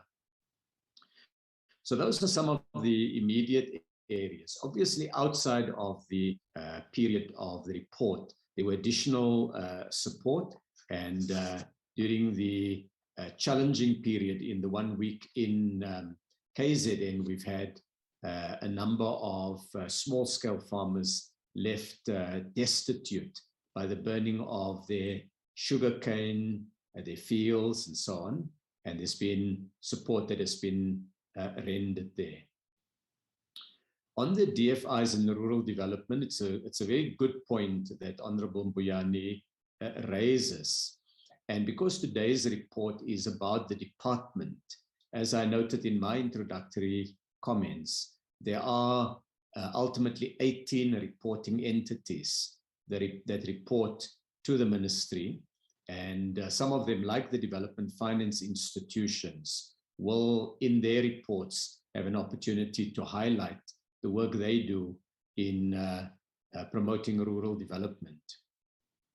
But it is an area that we need to do more. So what we've asked the department and all of the entities to do is to begin to reorient the work towards the district development model, because through the district development model, we can ensure that we have a better dashboard looking at where resources are going and what the impact is, so that whilst obviously there's a very significant number of people in urban areas, we also have a large population in rural areas and deep levels of poverty in many rural areas. So that will be an important part of our work. Thank you, Honorable Mbuyane, for the comments you've made on special economic zones. One of the things around special economic zones is previously there was a growth in special economic zones. It was not backed by a significant growth in investment. So we're changing the model of special economic zones to require a much stronger and better business case before these special economic zones are launched. Industrial parks remain a significant concern that the department will have to deal with. The management of industrial parks don't fall under the department. They're at the provincial level. But unfortunately, this enormous potential resource is not well maintained in many instances, not well managed. Sometimes there are security lapses and weak maintenance of that industrial infrastructure. So while it is a provincial area of competence, and our job is principally to provide the industrial infrastructure for these industrial parks, it is unquestionably necessary that the department will have to get more into these, the weak performance by particular provinces in the industrial parks. On the NRCS, I'm going to ask the CFO to go into a bit more detail, but essentially the challenge that the NRCS faces is the regulations governing the institution requires a particular treatment of income, and the Auditor-General has found challenges with that. So frankly, what the solution there is that we've got to change the regulations. The Auditor-General agrees. They say, look, we have to audit based on the regulations as they stand, and if there are rigidities and challenges in which accounting period you use, we have to draw attention to that. But the CFO may want to speak a little bit more about the NRCF matter. I think I would also ask him to talk about the consultant budget to and the areas it covers. I know that part of it are research programs and the work around the migration of our software, where expertise has had to be secured. But perhaps I can first give over to the CFO just to deal with that particular set of questions. If through you, Chairperson, if I may ask the CFO just to comment briefly on those two. CFO. Thank you, Minister. With regard to the NRCS, I think the Minister actually done quite a good job of explaining the issue. Just to maybe go in a bit more detail. The first thing is it is an accounting issue. The accounting standards require one to account for revenue in the year in which it is accrued for. So it's an accrual basis of accounting. In terms of the Act and the regulations, NRCS raises revenue or levies for the inspections that they do for various imports that come into the country. What the key issue was that the alignment or the period in which these levies had to be, or these levies or these returns had to be submitted wasn't aligned to a financial year. So they had accounting challenges in terms of accruing for revenue in the correct accounting period. From an action plan perspective, we've engaged the NRCS. They, as part of their many reports to the portfolio committee, the first thing that they're doing is they're looking at implementing a new financial system. And this financial system will assist in automating a large number of these processes, but also will assist them in the accounting for this. But from a departmental level and from a executive level, the key thing is also to ensure that there is alignment between the regulations and the accounting period. And I think this will really assist in a long way to ensure that the correct accounting treatment is applied for NRCS when it comes to revenue. As members would have known that this is an ongoing issue, but I think together with the Auditor-General and the department and NRCS, we have sort of pointed to the key issue that needs to be resolved. And I think going forward, we are hopeful to see a drastic improvement in this area. With regard to the consultants budget, we do appoint consultants to complement the business in a number of areas. The Minister has indicated the research. So we do have a number of research partners to complement the department in the area of research or providing insight into a number of key sectors in the economy. We also appoint consultants to assist the department in its due diligence of a number of investments that come through the application. So as you would see, a core part of the business from a financial perspective is the incentive programs. And we do appoint engineers, quantity surveyors to assist with the due diligence in this area. And this is literally to complement the department in areas where there is inadequate capacity, but also to provide an independent view on investment. And I think this is where we have brought in consultants. And lastly, with the sort of transition into an online platform, we also had to upgrade our systems where we had to get Microsoft Outlook and Microsoft Teams to enable the department to also have a number of meetings online like we're doing currently as well. So there was a number of improvements in that area. So I think largely that's why we appoint consultants. It's quite strictly monitored in the sense that Treasury has issued a very detailed instruction note on when consultants can be used. And in all instances, we do ensure that we do comply with the necessary legislative requirements in that regard. Thank you, Minister. Thank you very much, CFO. And if I can then go to the other questions that have been asked. So let me start with Honourable McPherson's comments. I think Honourable McPherson keeps on missing an opportunity for thoughtful comments, and he should change his notes because they're the same notes at every meeting. He starts with perhaps fundamentally misunderstanding what is an annual report. An annual report is not a projection of what you're going to do. It's a report on what you've done. A budget vote, in contrast, is a forward-looking statement of what it is that you will be doing. I would be happy to arrange for the department to send Honourable McPherson a copy of the budget speech that was made available to the committee in May this year, which is forward-looking, which sets out a series of key areas that the department will focus on, some key milestones, and some key ways of addressing the sources of deeper and better growth. So that offer certainly stands.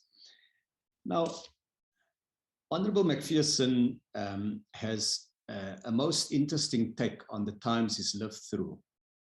Because when I attend meetings of ministers of trade and industry or ministers responsible for investment in different fora across the world, or I listen to heads of state, everywhere the storyline of how COVID is shaping economies, damaging economies, and in some instances creating new opportunities for economies is the dominant conversation.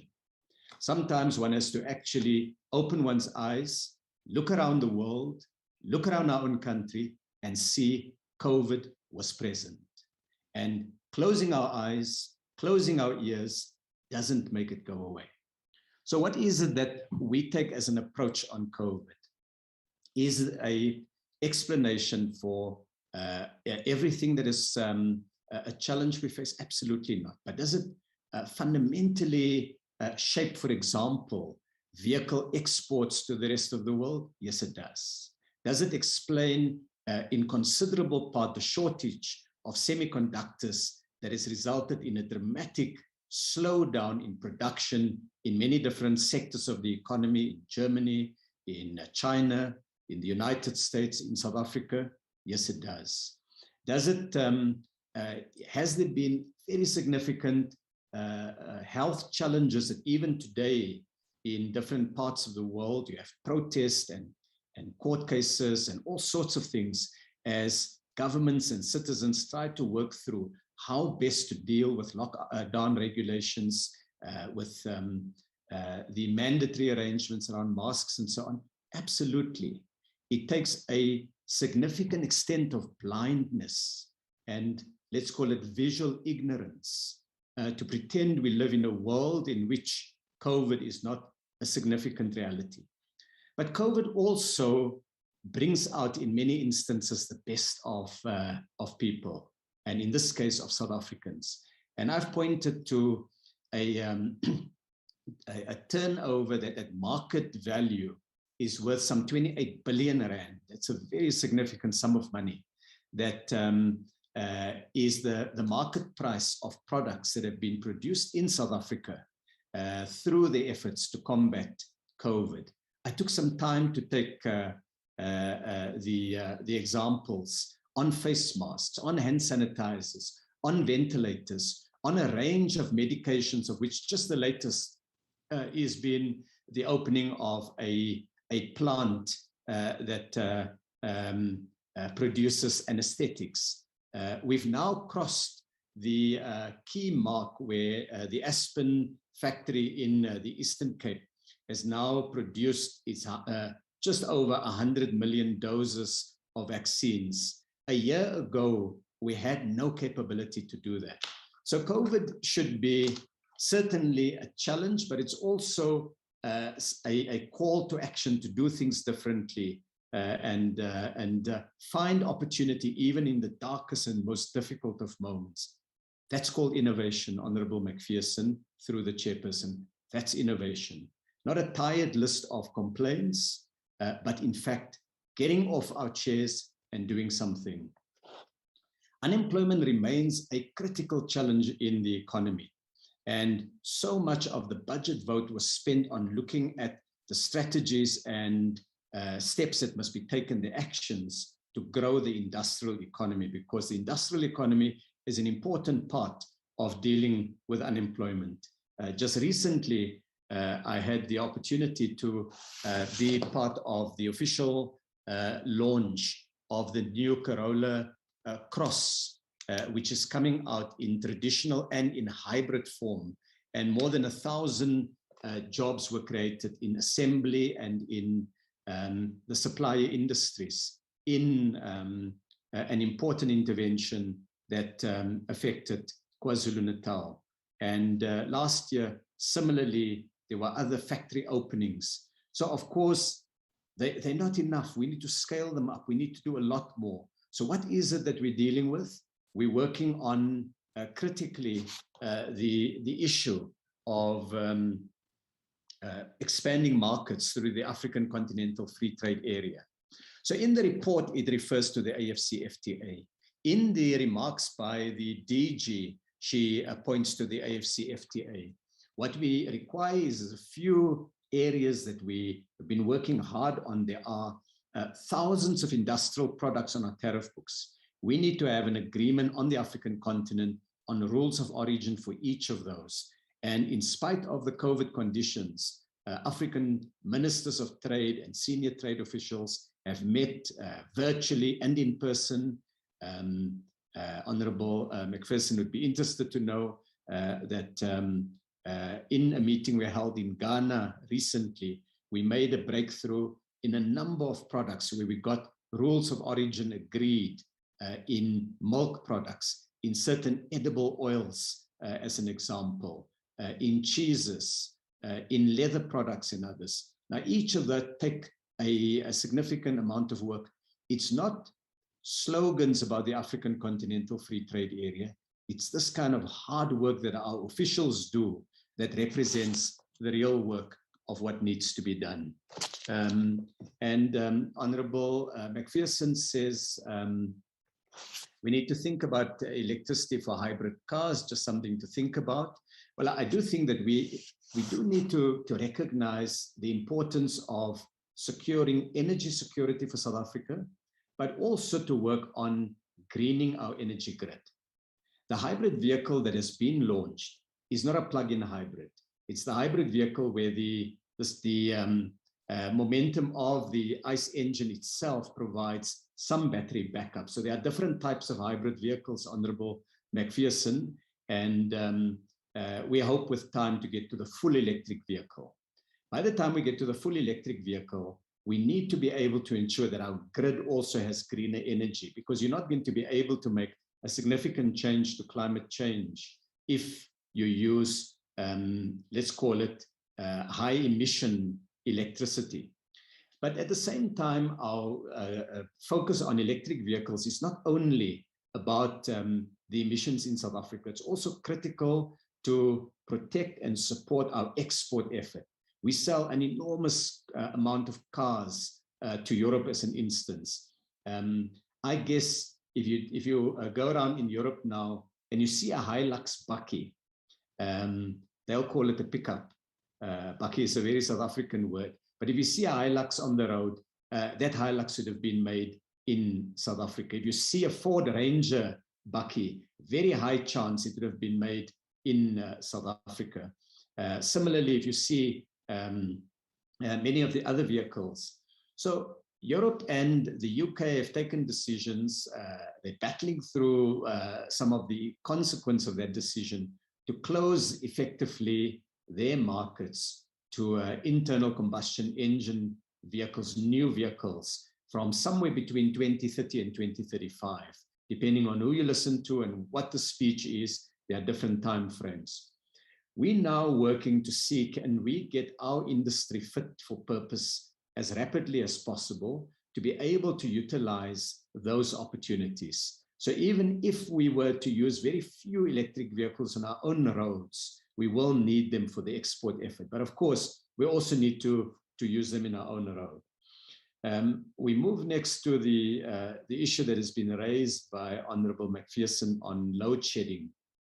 And load shedding is a critical constraint to faster and more inclusive growth in key parts of the economy. One of the things that investors raise with me as an area that they need a high level of assurance on is infrastructure. And in the infrastructure area, one key one is in fact electricity. So when there is load shedding, it causes real damage to the industrial capabilities of a nation. And if we don't solve the energy challenge, we are not going to be able to attract long-term investment.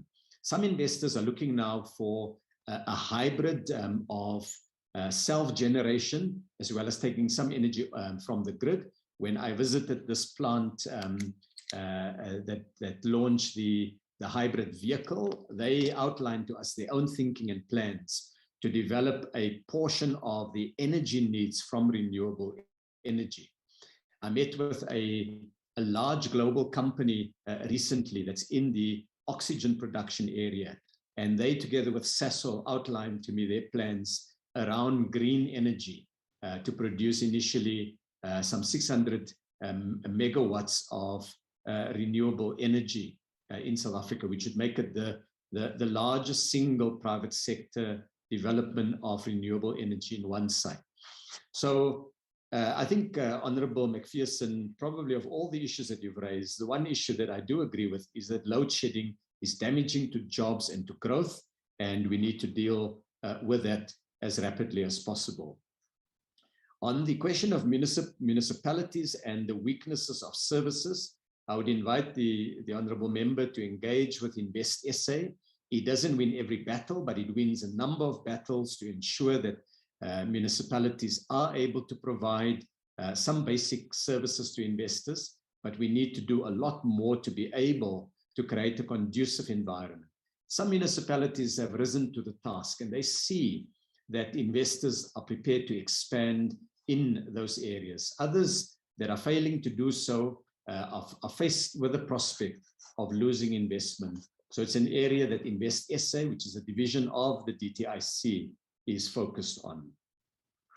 On the challenges that Honorable McPherson raised around COVID. He raises clothing. I have to smile each time the clothing issue come up, and I think of all the ragging that I had to take. But Honorable McPherson knows the truth. He knows that, in fact, it was the retailers who sat down together with the manufacturers, and they identified a list of products that they were keen that the police and everybody else must know is part of what is permitted.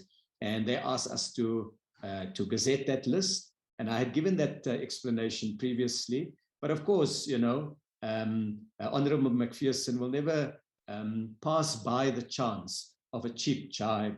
And I think one must just accept that that's how it's going to be. With time, with growing maturity, with a little bit of an opportunity to have coffee and take a deep breath, perhaps I'll get a bit more of an interesting critique on what we do. I can go through the other products, but it's really something of a similar type. On the question of the V-shape and U-shape and L-shape recovery, Honorable McPherson, you forgot to raise the L-shape recovery. You'll recall there was a big story in one of the newspapers by one of the journalists. That story was corrected by the spokesperson for the department, that the media just got the story completely wrong. And that journalist subsequently left that particular media house. Enough said.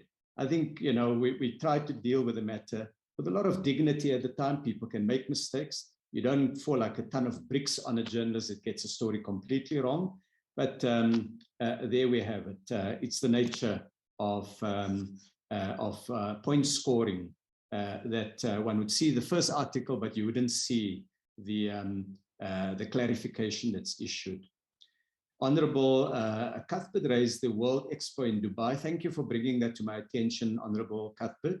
I've had feedback from a number of people who visited the expo. The feedback has varied from people who were very impressed and said some positive things, people who gave suggestions and ideas of how we can improve. And now you've raised an additional area that there may have been periods when there was no manning of a store. And I'm going to take that up. I would appreciate if through my office we can secure information on that, because it's only by following up each of those details that we can ensure that we have the requisite presence in Dubai with the expo, and that we are able to ensure that we sell South Africa and South African products as actively as possible in what is currently the world's biggest shopping mall, you could say, where more than 100 countries, well more than 100 countries are all out there. And people have sent me pictures, and some countries have put an enormous amount of money building virtually multiple story buildings that are temporary in nature, just for 6 months, to be able to sell their products and their storyline and their investment opportunity. I hope there would be an opportunity at some point to also come back and provide a more detailed report on the expo and the activities at the expo. But I'd like to thank you, Honorable Cuthbert, for bringing the concern to our attention, and we'd like to deal with it. On localization, as you say, Honorable Member, there will be a dedicated session, so I'm going to take those discussions at the dedicated session and deal with it perhaps a bit more substantially there. On the cement issue, you raise a few areas. The first is that a big part of the infrastructure spend has been diluted through corruption, and corruption constitutes a big fiscal leakage. Now, in 2017, Honorable Cuthbert, we did a study in what was then the Economic Development Department, looking at the cost of corruption, and we took the infrastructure area and we made some assumptions on what would be regarded as different scenarios or extents of corruption, and we translated that to an impact study on what it meant for the economy.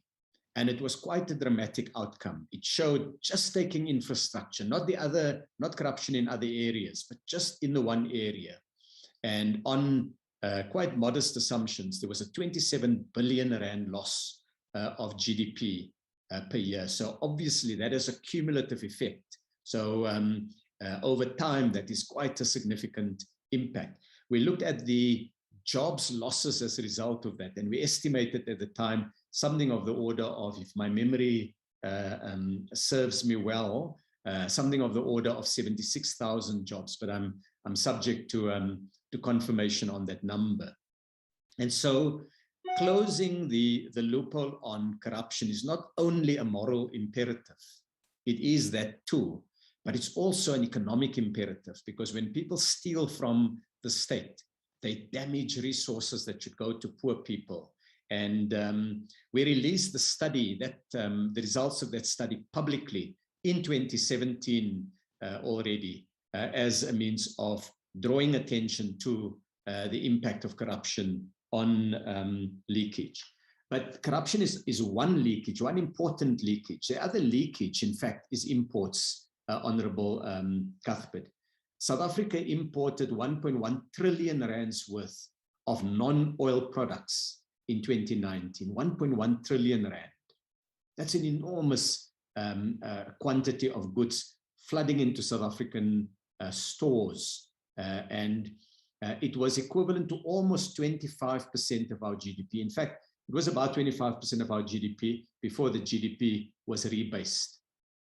And we pointed out, from a comparator point of view, countries that are much more industrialized, what were their levels?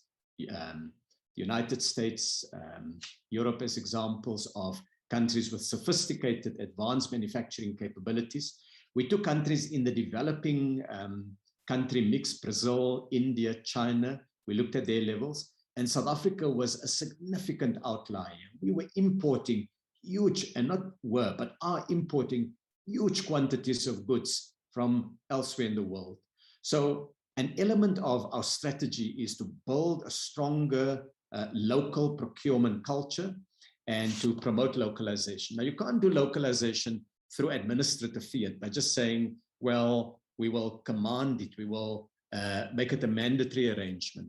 There's a range of things that the state needs to do. Part of it is helping to build the competitiveness and industrial dynamism of firms. So the work that we've done, for example, that allowed a big pharmaceutical company to have the kind of advanced manufacturing capabilities that allow you to take a product like Diprovan, which can't be manufactured easily under any conditions. They require a very tight, sterile, controlled environment. That can now be done in South Africa for the first time. Now, if you take that product alone, it was nothing that the state did in terms of compelling anybody or forcing anybody. It was just through the operation of the DTIC schemes that that company was able to build this advanced manufacturing facility.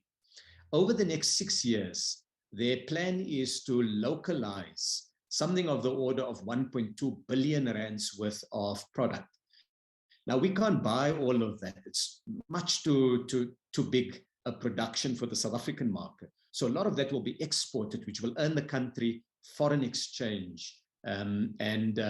We reported previously how even the other COVID interventions have helped already to provide key hand sanitizer, face masks, and so on to other African countries when neighbors were unable to buy it anywhere else in the world because regions were prioritizing themselves. And South Africa prioritized neighboring countries, the rest of the African continent, using our industrial capability. Again, when we talk about localization, Honorable Cuthbert and Honorable McPherson also took a swing on the localization point. Talk a language that I find increasingly rare. I could almost say it has the danger of being a little bit antique. And I say that because I met with the trade ministers from a number of different countries. And what is becoming evident is a greater focus on building local capabilities. I see that when I speak to my Indian counterpart, he unashamedly talks about how he's promoting industrial capability on the Indian subcontinent, or in India in particular.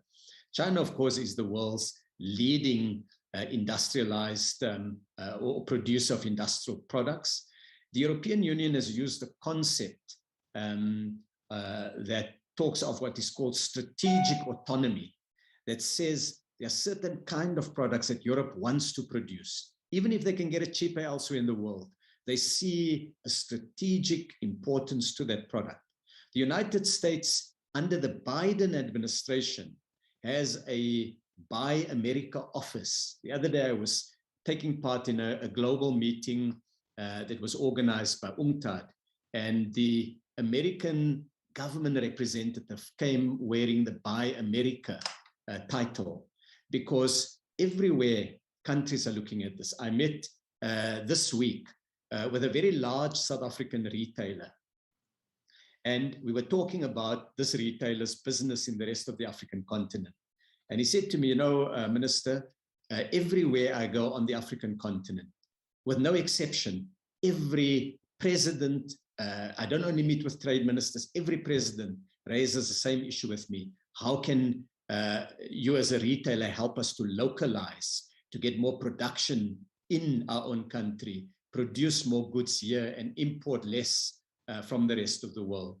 So he says, when you raise that with me, it is the same thing that is being raised with me. And he then names country after country on the African continent, because everybody recognizes that we need to create jobs, that we need to create more resilient economies that are able to withstand the massive challenges of supply chain disruptions.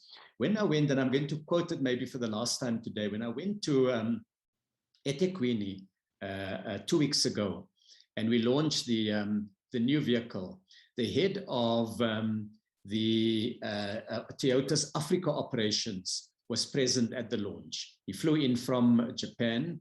By the way, honorable members, and I should say Honorable McPherson, he told me that when he goes back to Japan, he has to quarantine for 2 weeks, in spite of the fact that he's vaccinated, he's got his vaccine certificate, he does the PCR test and so on.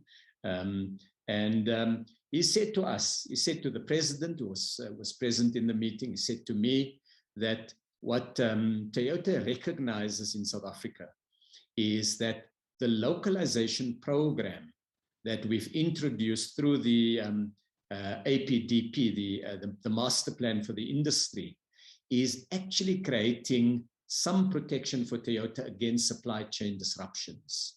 Because each of the big automakers in South Africa has had downtime this year because global supply chains have been disrupted. They've been disrupted as you could call it the second wave of the COVID effect on the global economy. Nothing to do with South African lockdowns, absolutely nothing. We haven't had any lockdown in South Africa this year. And yet the number of days that the big automakers have lost in part as a result of this has been very significant.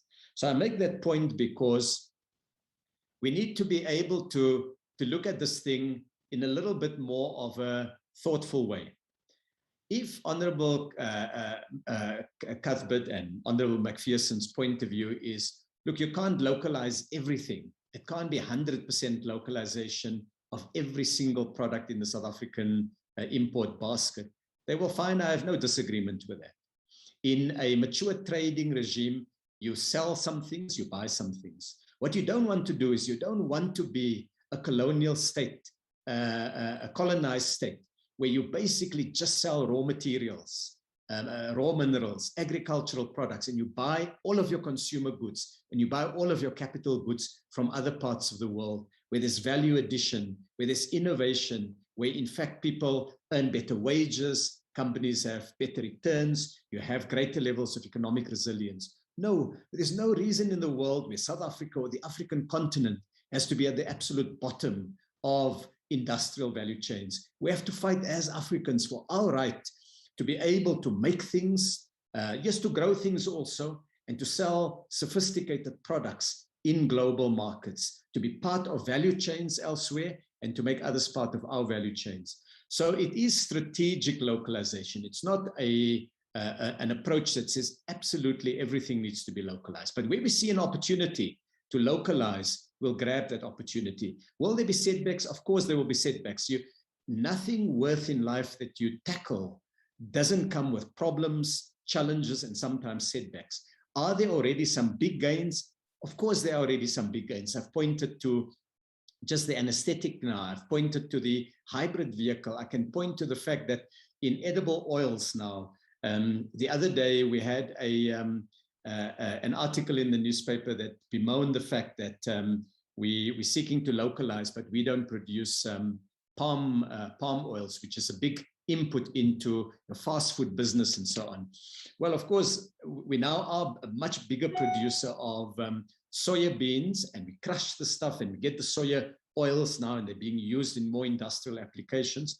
But interestingly, we're working with an Asian company now that they will build a refinery, an oil refinery in Richards Bay that will in fact refine crude palm oil, adding 20% value to the product here in South Africa. So there are a number of different ways in which we can localize. When I went to East London, Buffalo City, a couple of months ago, and I got into the new C-Class Mercedes that had just been launched, the dashboard that I touched had been localized. And I know that because I visited the factory nearby to Mercedes-Benz that has done that new dashboard and localized it.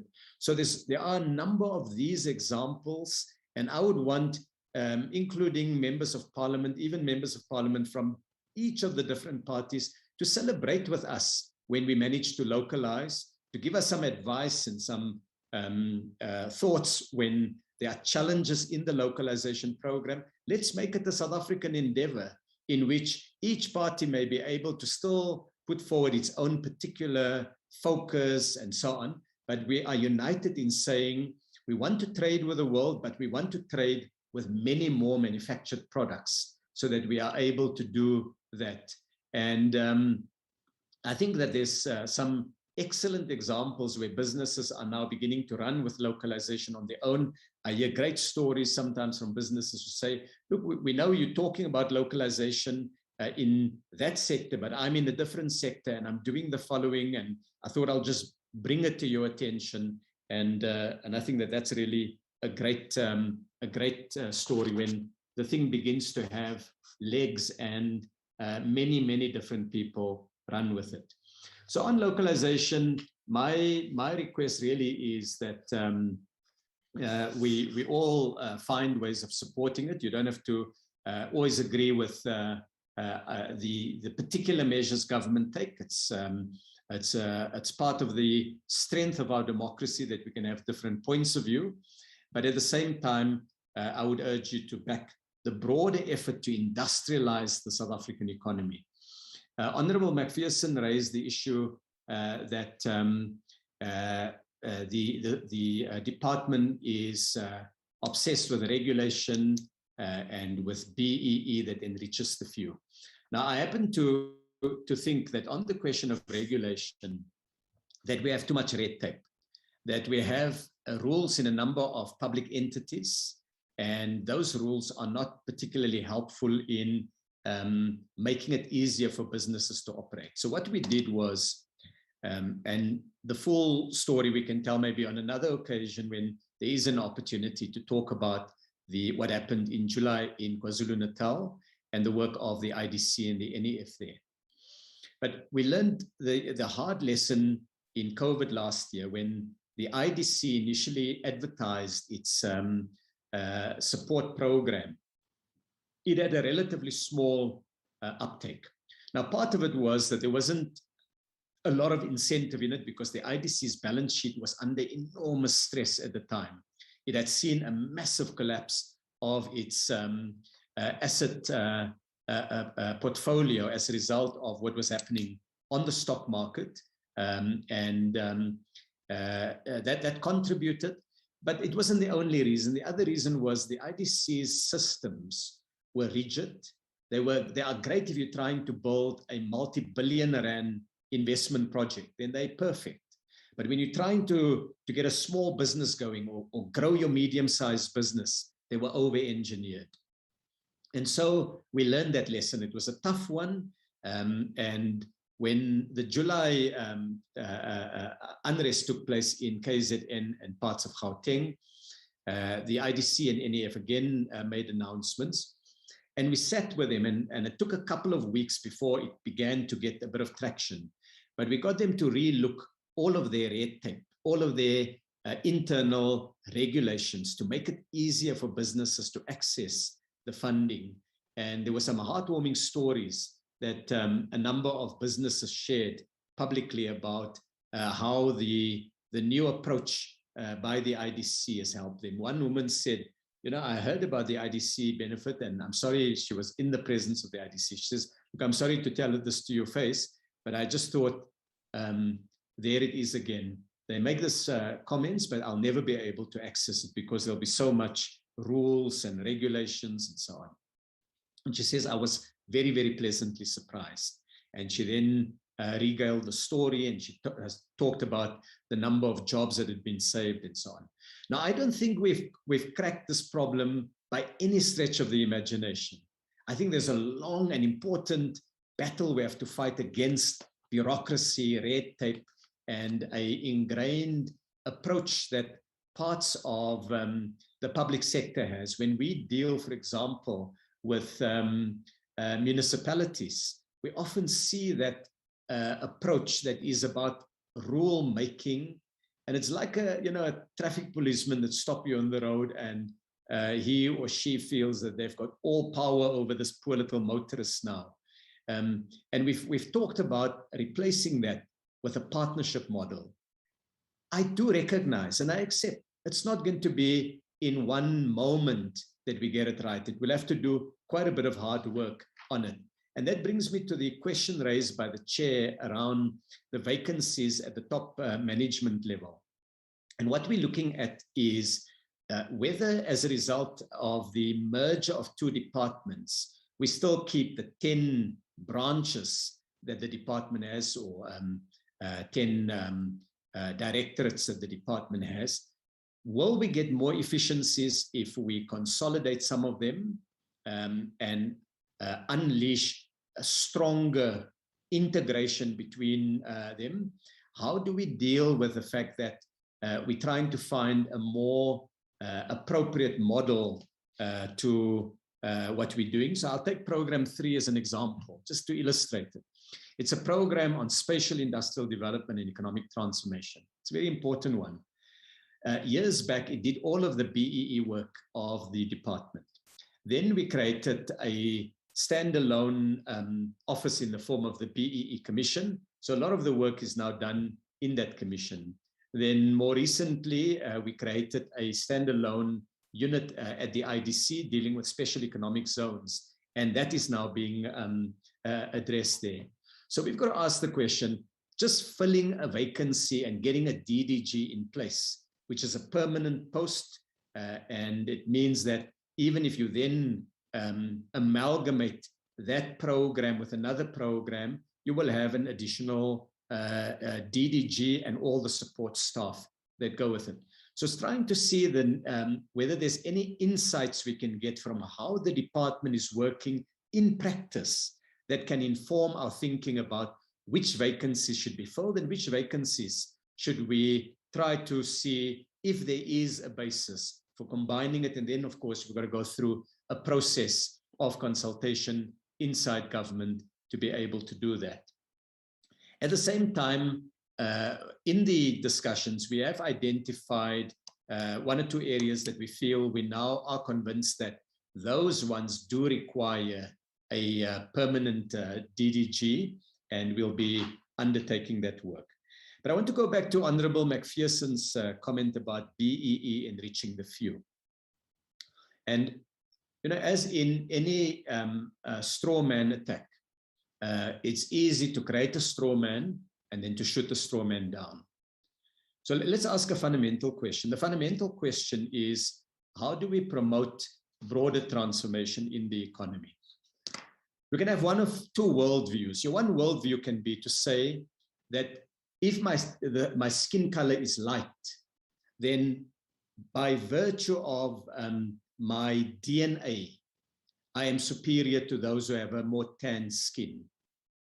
Or you can say all human beings are created equally, and we all have an equal distribution of talent. It will vary between individuals, but it's not concentrated based on the color of your skin.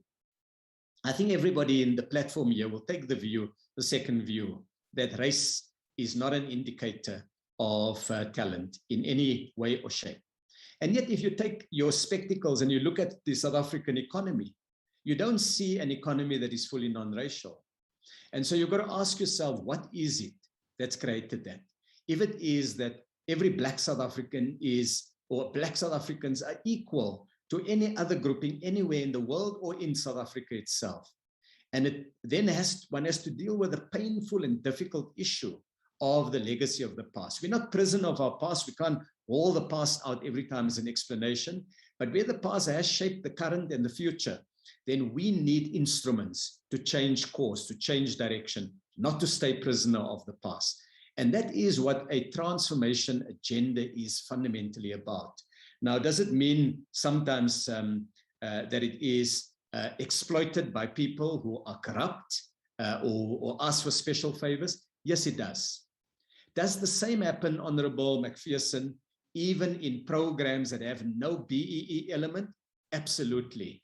One needs only to look at Steinhoff to see that Steinhoff is not a BEE company, and you saw the billions lost in that venture, the money of poor people, of pensioners, of South Africans, in fact, of investors in many different parts of the world. So let's not equate a transformation agenda with corruption. Let's recognize it's susceptible to that. We saw examples of that with the PPEs last year, and the law enforcement agencies have to stamp down quickly and fiercely on those kind of things. But I was surprised because I was hoping that I would see a new Honorable McPherson, refreshed, energetic, maybe less depressed than I saw today, who would say to us here, I have some criticism of BEE, but you know what, DTIC, I want to buy you a bottle of a delicious beverage. You choose the beverage, because what you've done in empowering thousands and thousands of workers with share ownership schemes is a great thing for the country.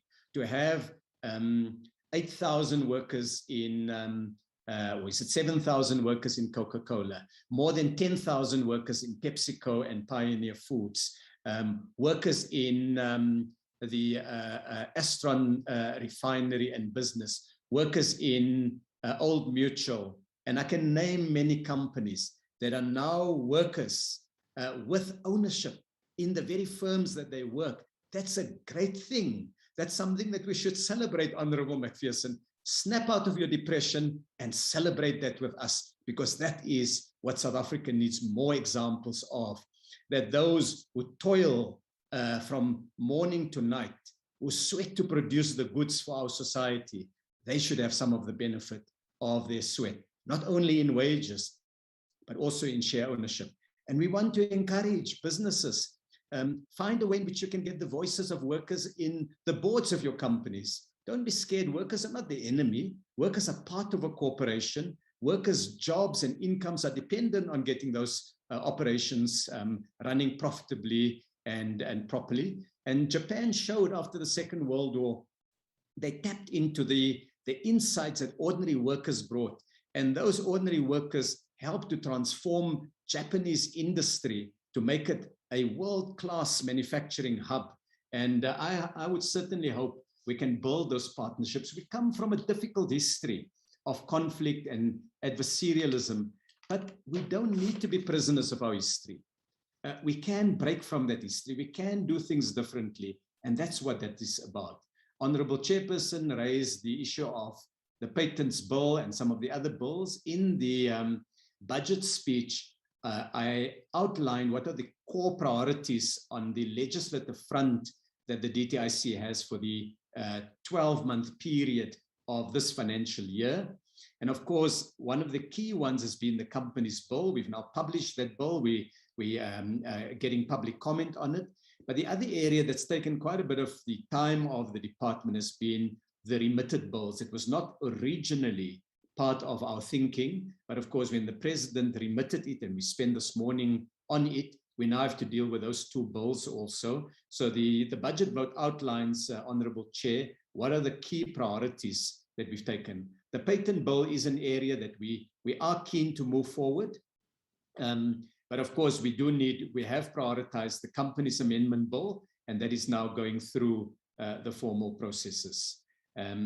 On the economic distress number of companies, I can come back on the details of that, Honorable Chairperson. It's a good area to focus on, and also perhaps to look at some of that in the context of what has been done recently in dealing with the unrest that we've had in parts of KZN and parts of Gauteng. So in all, honorable members, in May this year, we outlined a vision of what we were going to do in the current financial year. Now, because of the lag in reporting, we provide a report to the committee on what we've done in the previous financial year. In a logical world, we should have had this report first, then we should have our budget vote. But because of the time it takes for the audit to be completed, it doesn't get done that way. It gets done in this disjuncted way. And perhaps that helps to explain the extent to which the expectation was that this report would be forward-looking and be talking about what we're going to do. This is a report on past activities. This is the rear view window or mirror. And the budget vote is the windscreen. It's the forward-looking thing. Thank you very much, Honorable Chairperson, for that opportunity to respond to the questions that were put and the observations made by members of the committee. Thank you. Chair, Minister. Aye. Chair, we have Mr. Cuthbert raise his hand, Chair. Yeah, I know. I was actually just saying the energy from the minister in responding was actually quite impressive. But let me just say, it might be important that we pick up the last round, Minister, and maybe be a bit brief in response so that at least we actually get the program actually rolled out. But I think for the first meeting, one is actually quite impressed with your energy, and I think it works perfectly. Let me actually take then the further hands, if ever there are any further members who'd like to actually comment. There was actually the Secretariat indication that we have Honorable, is it? Cuthbert, Cuthbert, yeah. Honorable Cuthbert. And we can actually try and take Cuthbert and any other member as well, Secretariat. No other hands. No other hands. And then the minister can actually try and round up after that. Honorable Cuthbert. Thanks very much, Chair. I think I'm going to have a word with the Deputy Secretary General of the African National Congress to find out as to why Minister Patel has as much energy as he does after an election campaign, because I think he needs to share whatever he's taking with us, because I can't say I share the same level of energy that he does this afternoon. But the question that I want to ask, Chairperson, relates to a written question I put in approximately a year to a year and a half ago, where Minister Patel was in last year's budget going to provide us with a detailed matrix of exactly how many people had benefited from his department's Black Economic Empowerment schemes, and how many jobs had been created, how much was fixed in terms of investment and the like, and it sadly never materialized.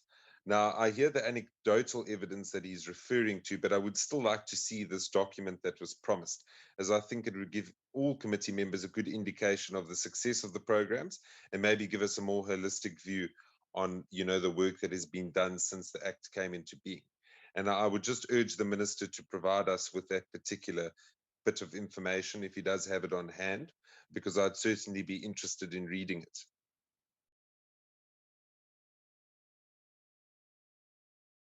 Okay, thank you. I'm sure there are no other members. Minister, I think we'll actually then ask for your response and rounding up. And let's actually then allow you, Minister, to take the floor.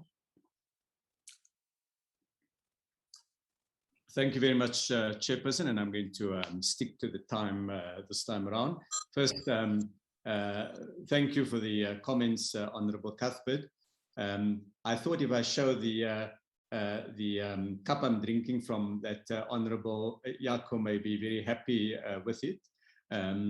But on a more serious note, Honourable Cuthbert, the question you asked was an important question, and I thought that to an extent we had answered that question through a presentation that we had produced for the Portfolio Committee that looked at the Black Industrialist Program.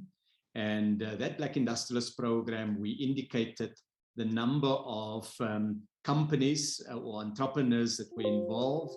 We also looked at the impact on GDP. There were job numbers in there, and that was an element. Of course, it's not the full program over the entire 20 odd years, but it was an important slice of where we could quantify, and we took, I think, a 5-year period.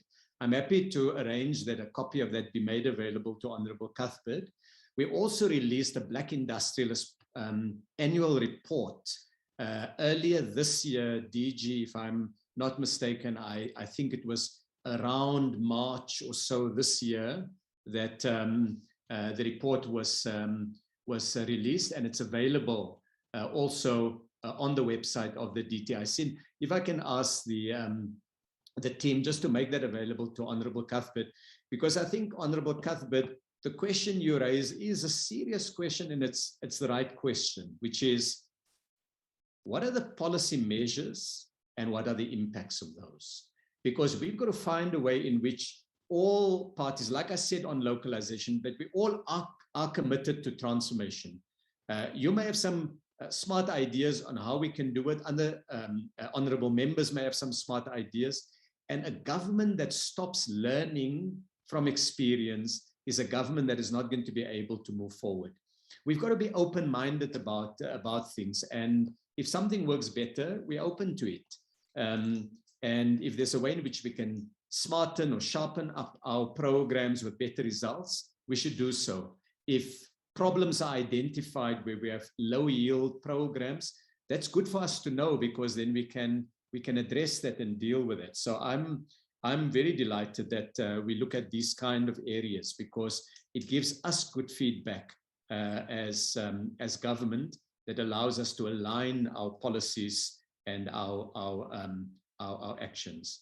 So, Chairperson, I know that the department is also keen to do their, I think it's the Q1 report that they must do.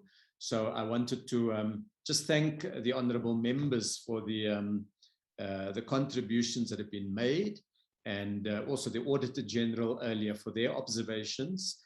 And it's by having these checks and balances in the system that we can try to see how we ensure that we are able to deploy the resources to the best effect possible. And once again, may I extend my appreciation to the acting DG, to the Deputy Directors General who are present here today, and the other staff of the department. And of course, today I didn't really deal with the entity reports, and it may be an idea at some point that one needs an integrated report that looks at the DTIC family. And that may well be something that we can do in a year's time, because we're now beginning to introduce some joint key performance indicators. But I'd like to also appreciate the heads of institutions and the work that they do. And I know some of them will have an opportunity to talk about it over the next number of months with the committee. Thank you very much, Chairperson. Let me invite the Secretariat then just to speak to process of what next, so that we can be able to actually take the way forward. Secretariat? Chairperson, as part of the agenda, we still need to get a briefing on the first quarter report for this current financial year. which the TDG, I would assume, or led by the Minister, will present to the committee. Okay, Minister, TDG, acting DG. Chair, the acting DG does a much better job than me, so may I give over to her. Okay, okay, acting DG. Yeah. Thank you, Chair. I'll also try to be brief because most of the context relating to the report Minister has spoken to, and I think in part of the discussions it was coming out.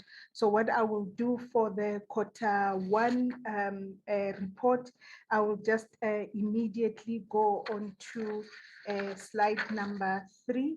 And in that slide, Chair, just acknowledge the fact that we are well on our way.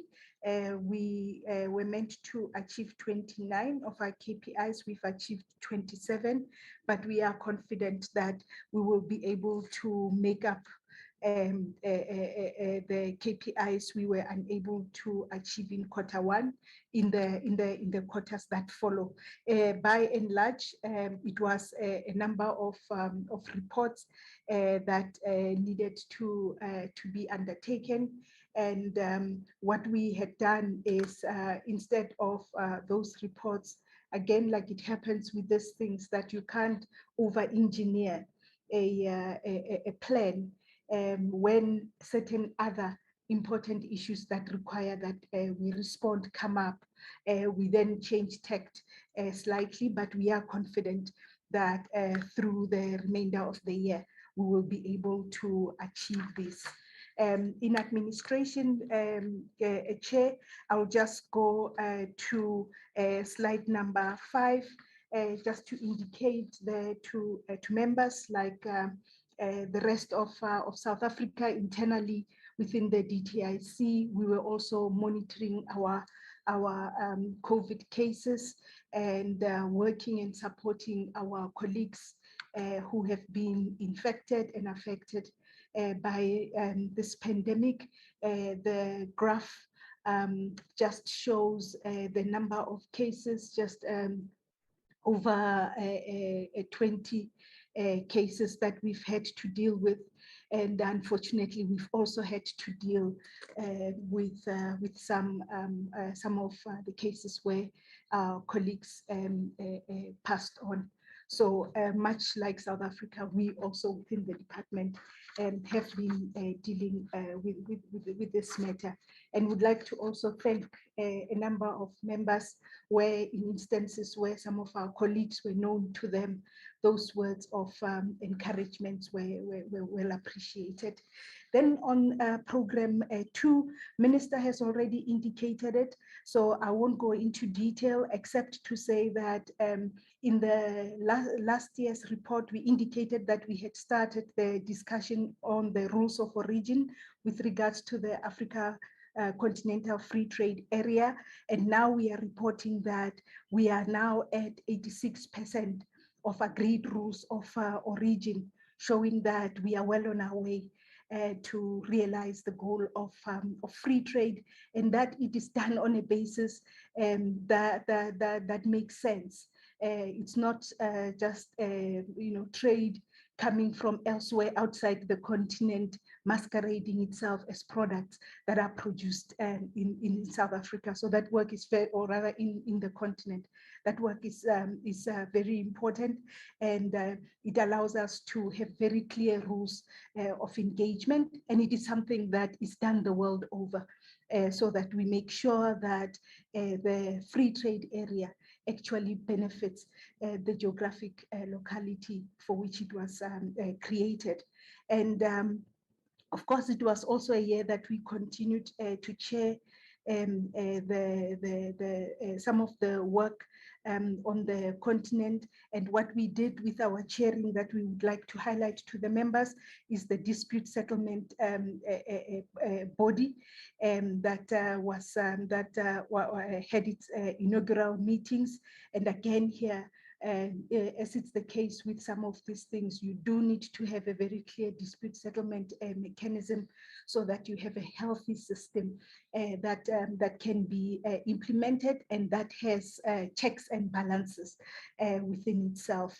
The issue of rooibos is long coming, and finally now it is there that the EU has now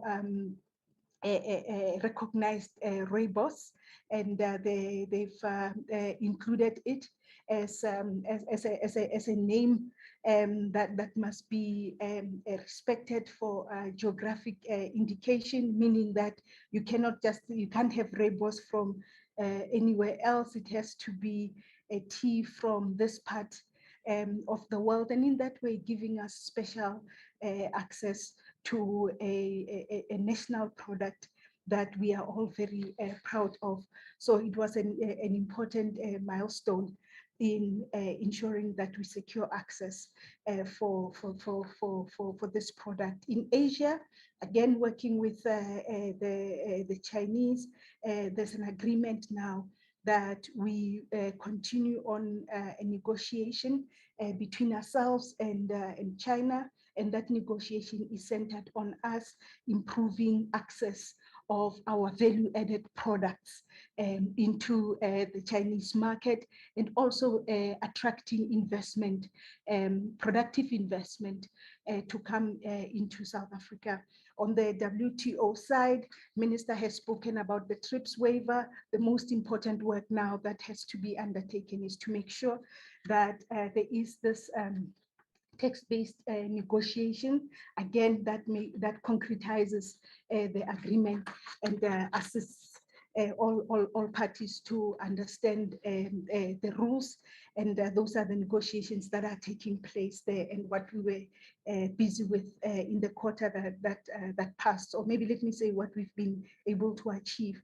And on the special economic zone side, investments keep coming in, and yes, I have to agree with the members that we would like more, and our commitment is to even try harder to ensure that more investments comes into some of these zones. We just highlighting to the members the investment quantums that have come into the zone in the quarter under review, and some of the work that we've done with digital hubs in Bochabelo, working to ensure that digital hub is ready and it will be productive.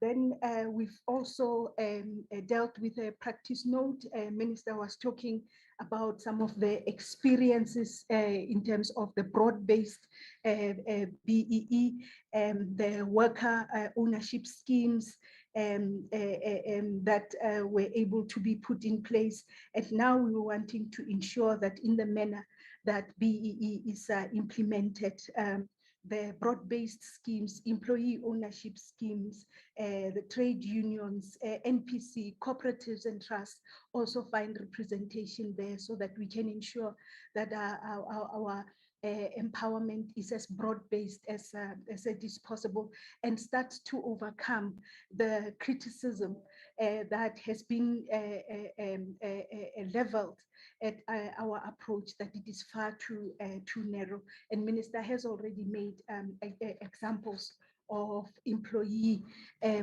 ownership schemes that are now in place, and employees who have been plowing into some of these companies now have part ownership in the companies. And yes, the YES program, and here again ensuring that that program receives recognition for triple BEE level points award. And here we have supported about 4,306 jobs in the quarter in question.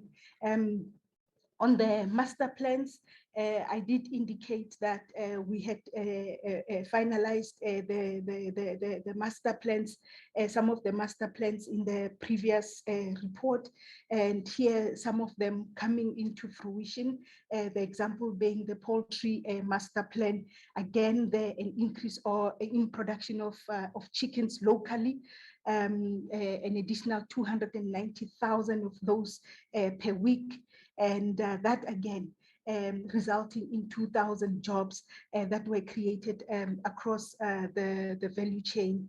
And then pharmaceuticals, a big victory for South Africa with the WHO, the World Health Organization, announcing a vaccine development and manufacturing hub, of which South Africa would be one of the 8. And we looking forward to then have ourselves playing a critical role in the pharmaceutical sector, and also deepening our skills, hopefully moving beyond just fill and finish to the more interesting parts of the vaccine production value chain. So all these opportunities, all these investments gives us a pathway to deepening our capabilities and allowing more opportunities to come from developing a vibrant pharmaceutical sector that has enough depth to service the talent in South Africa, and also service the needs that the health needs of South Africa and the continent. On the sugar master plan, an increase of 25% in procurement of local sugar. And then on the clothing master plan, again, the 800 employees employed in one of the companies, which has invested an additional 300 million in capacity for manufacture of automotive leather and split leather. This is yet another area where we are bringing back capability in areas where through whatever the reason, we were slowly losing that capability. So the examples here are beginning to show the effect of some of these master plans. I'll turn on to the automotive side. Minister published the green paper on the electric vehicle for comments, really setting out what would be a roadmap for South Africa in the development of electric vehicles, and working with the automotive sector to make sure, as Minister has said, that now in this new wave of transformation in the auto sector, we don't find ourselves just as buyers of these electric vehicles, but we find ourselves in the most optimal part of the value chain as a part of the producing group of countries. And there are some of the other examples that we've now mentioned. In the previous report, I had indicated that the auto sector has put together an automotive industry transformation plan, and now we are already showing some of the companies that are benefiting from that plan. And these companies located in Kucha, in Johannesburg, in East London, again in Gauteng, all of them hoping that with this opportunity, they can be integrated into the global supply chains, which would not have been possible if we didn't support the sector in the manner that we had done previously, and the work that has focused local content through the master plan that was agreed by all parties, the private sector, the organized labor, and also government. On the consumer and corporate regulation side, the corporate amendment, copyright amendment bill, and performance protection amendment bill, and also the bill the fact that this bill is now going to make its way through the parliamentary process, and we're looking forward to also wrapping this up as soon as possible, because the work that this bill tries to achieve, we believe, is very important for particularly those in that sector. Then on the industrial financing side, we just highlighting there for the members the support that we've been able to offer to investments. We're also highlighting the export countries of the investments that we've been able to support. We are now also highlighting procurement, local procurement from the investments that we have supported, and then we are highlighting to the members that it is 10.5 billion that has resulted in investment. We're looking at a potential of 14.7 billion in local procurement and net exports of 1.2 billion. And that support has been in the form of both our 12I tax incentive and cost sharing grants, and even loans that we manage in partnership with the IDC. On the export development and promotion side, we are highlighting to the members some of the areas in terms of the actual transaction, because beyond big policy speak, if we are not supporting actual transactions, then we're not touching where it matters most. That is why we are highlighting these transactions in order to give assurance to the members that companies are receiving support from the DTIC. And then for the Asian market, we're highlighting the example of QK Meats, which we've worked with in order to enter the Chinese market.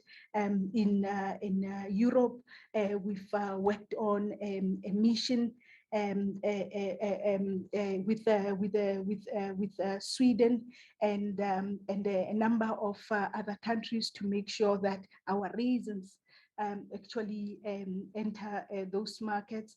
And then, of course, we've signed some of the important agreements that allow our products to have ease of access into some of these markets. And then we are highlighting the Swiss import promotion program. And then in the Americas, just some of the work that we were able to achieve in this quarter, in order to also highlight to the members that we are ensuring that South African products get maximum exposure. So all parts of the world where potentially there is a market, we are working with our companies to make sure they exploit that opportunity. And then on the investment promotion side, we've had a number of meetings with current and prospective investors, and maybe also what we should have added here, which is an important work that we do, is the facilitation that we do for investors right here in South Africa when they run into trouble. Minister indicated the issue of the municipalities and issues of service delivery there.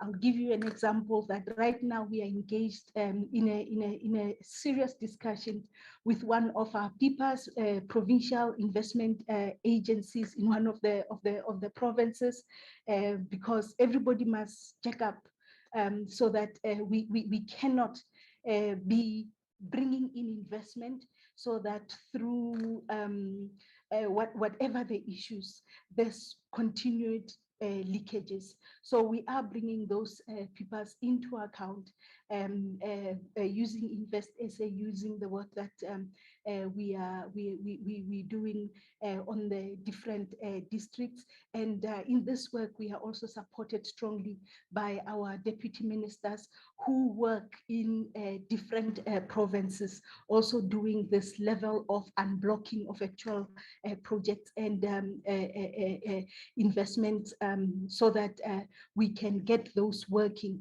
as quickly as possible. So on the competition side, again here, one of our biggest achievements was with regard to this agreement with Pick n Pay, which was aimed at ending the inclusive lease agreement practice in shopping centers. And again, I'm sure members would know this rather oppressive practice where, you know, big companies, of course, they bring in advantages, but they are given spaces in some of these shopping centers at almost nothing in terms of the cost, and everyone else have to subsidize their existence, including the very smallest of the enterprises. So we do have to find a way in order to balance that. And again, I'm sure members would have noted this, that in most of our malls, you don't find the small specialized businesses that we would want to see, like you would see in many parts of the world, where you see different specialties in different regions, and you find those in malls and different places where consumers can gather. And this is an important work of what we are trying to do, to bring in transformation here, so that the quality, the talent that is here in South Africa, the small crafters and those kind of activities also find support and find market access.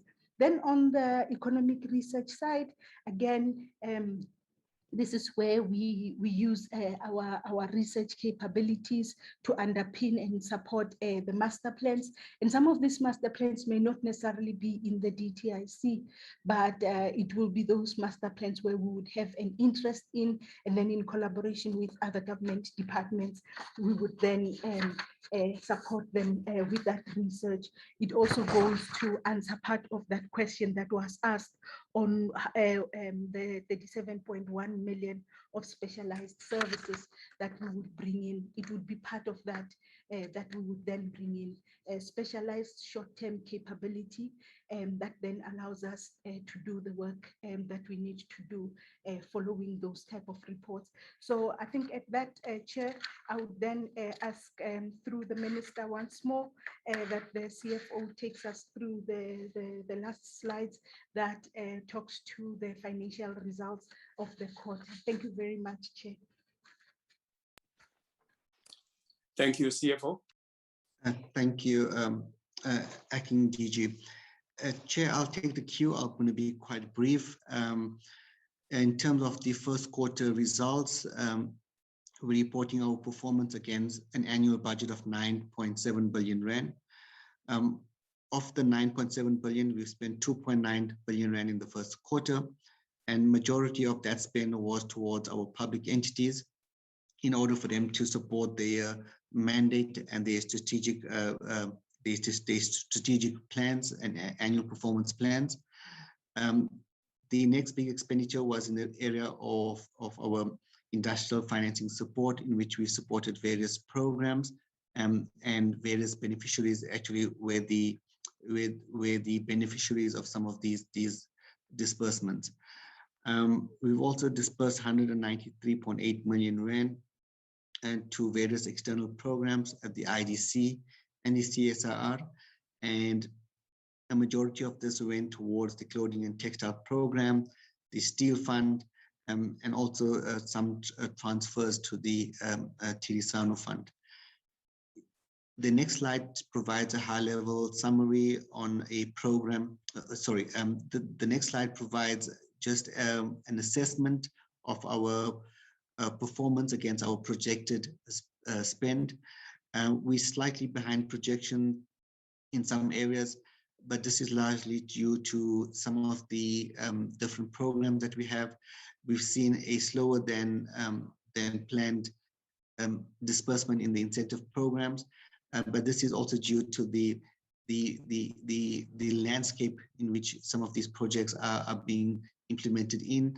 And however, I think due to the various programs that we have in place, we are still ensuring that some of these investments still take place. We've also seen some of the disbursements in activities such as trade export missions, which I think we've dealt with in both reports, which have also been impacted by COVID-19. And the area around the Tirisano fund is an area which we are still following up quite closely and working quite closely with the IDC to ensure that that these construction companies who are party to a competition settlement still fulfill their their contributions in terms of that mandate. We've also seen some savings due to some of the international transactions we make, and these are some small savings which we've seen in this. But largely, I think this is the first quarter, and we will see as the remaining quarters unfold, we will see improved expenditure in some of these areas. Chairperson, the last slide from my side provides a high-level overview of the spending on a program level. So if we can go to the next slide. And literally this just provides a high-level snapshot of the expenditure on both a program level as well as an economic classification level. Chairperson, that brings my report to a conclusion, and then I will hand over to the Minister for his final remarks. Thanks, Chairperson.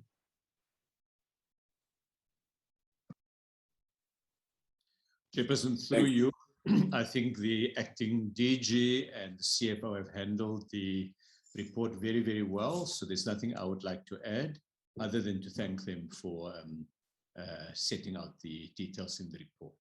Thank you. I am sure we have actually got to the end of our presentation, and I would just maybe ask that we then get the Secretary to speak to the meeting of tomorrow. Secretariat.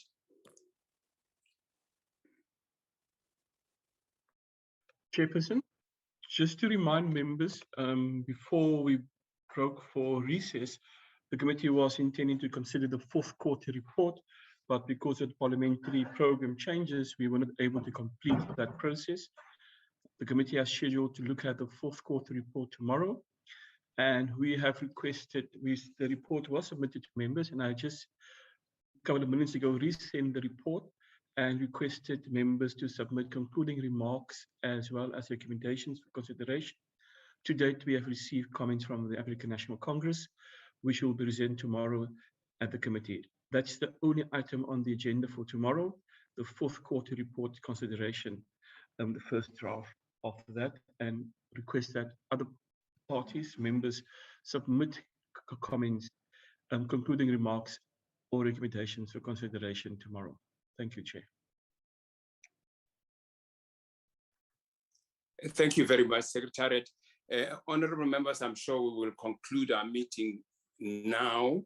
Tomorrow at 9, we will actually reconvene. And thanks very much for your patience and participation in the meeting.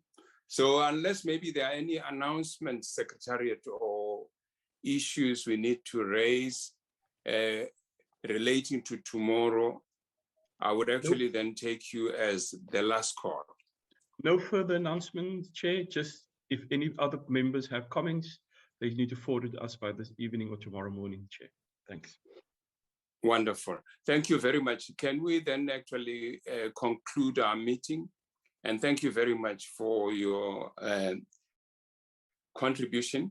Can we then reconvene tomorrow at 9 as proposed? Thank you very much. Our meeting is adjourned. Thank you. Thanks to the Chair. Okay. Thank you. Thank you, everyone. Good afternoon. Long live, Chair. Long live, Chair. Thank you. Okay.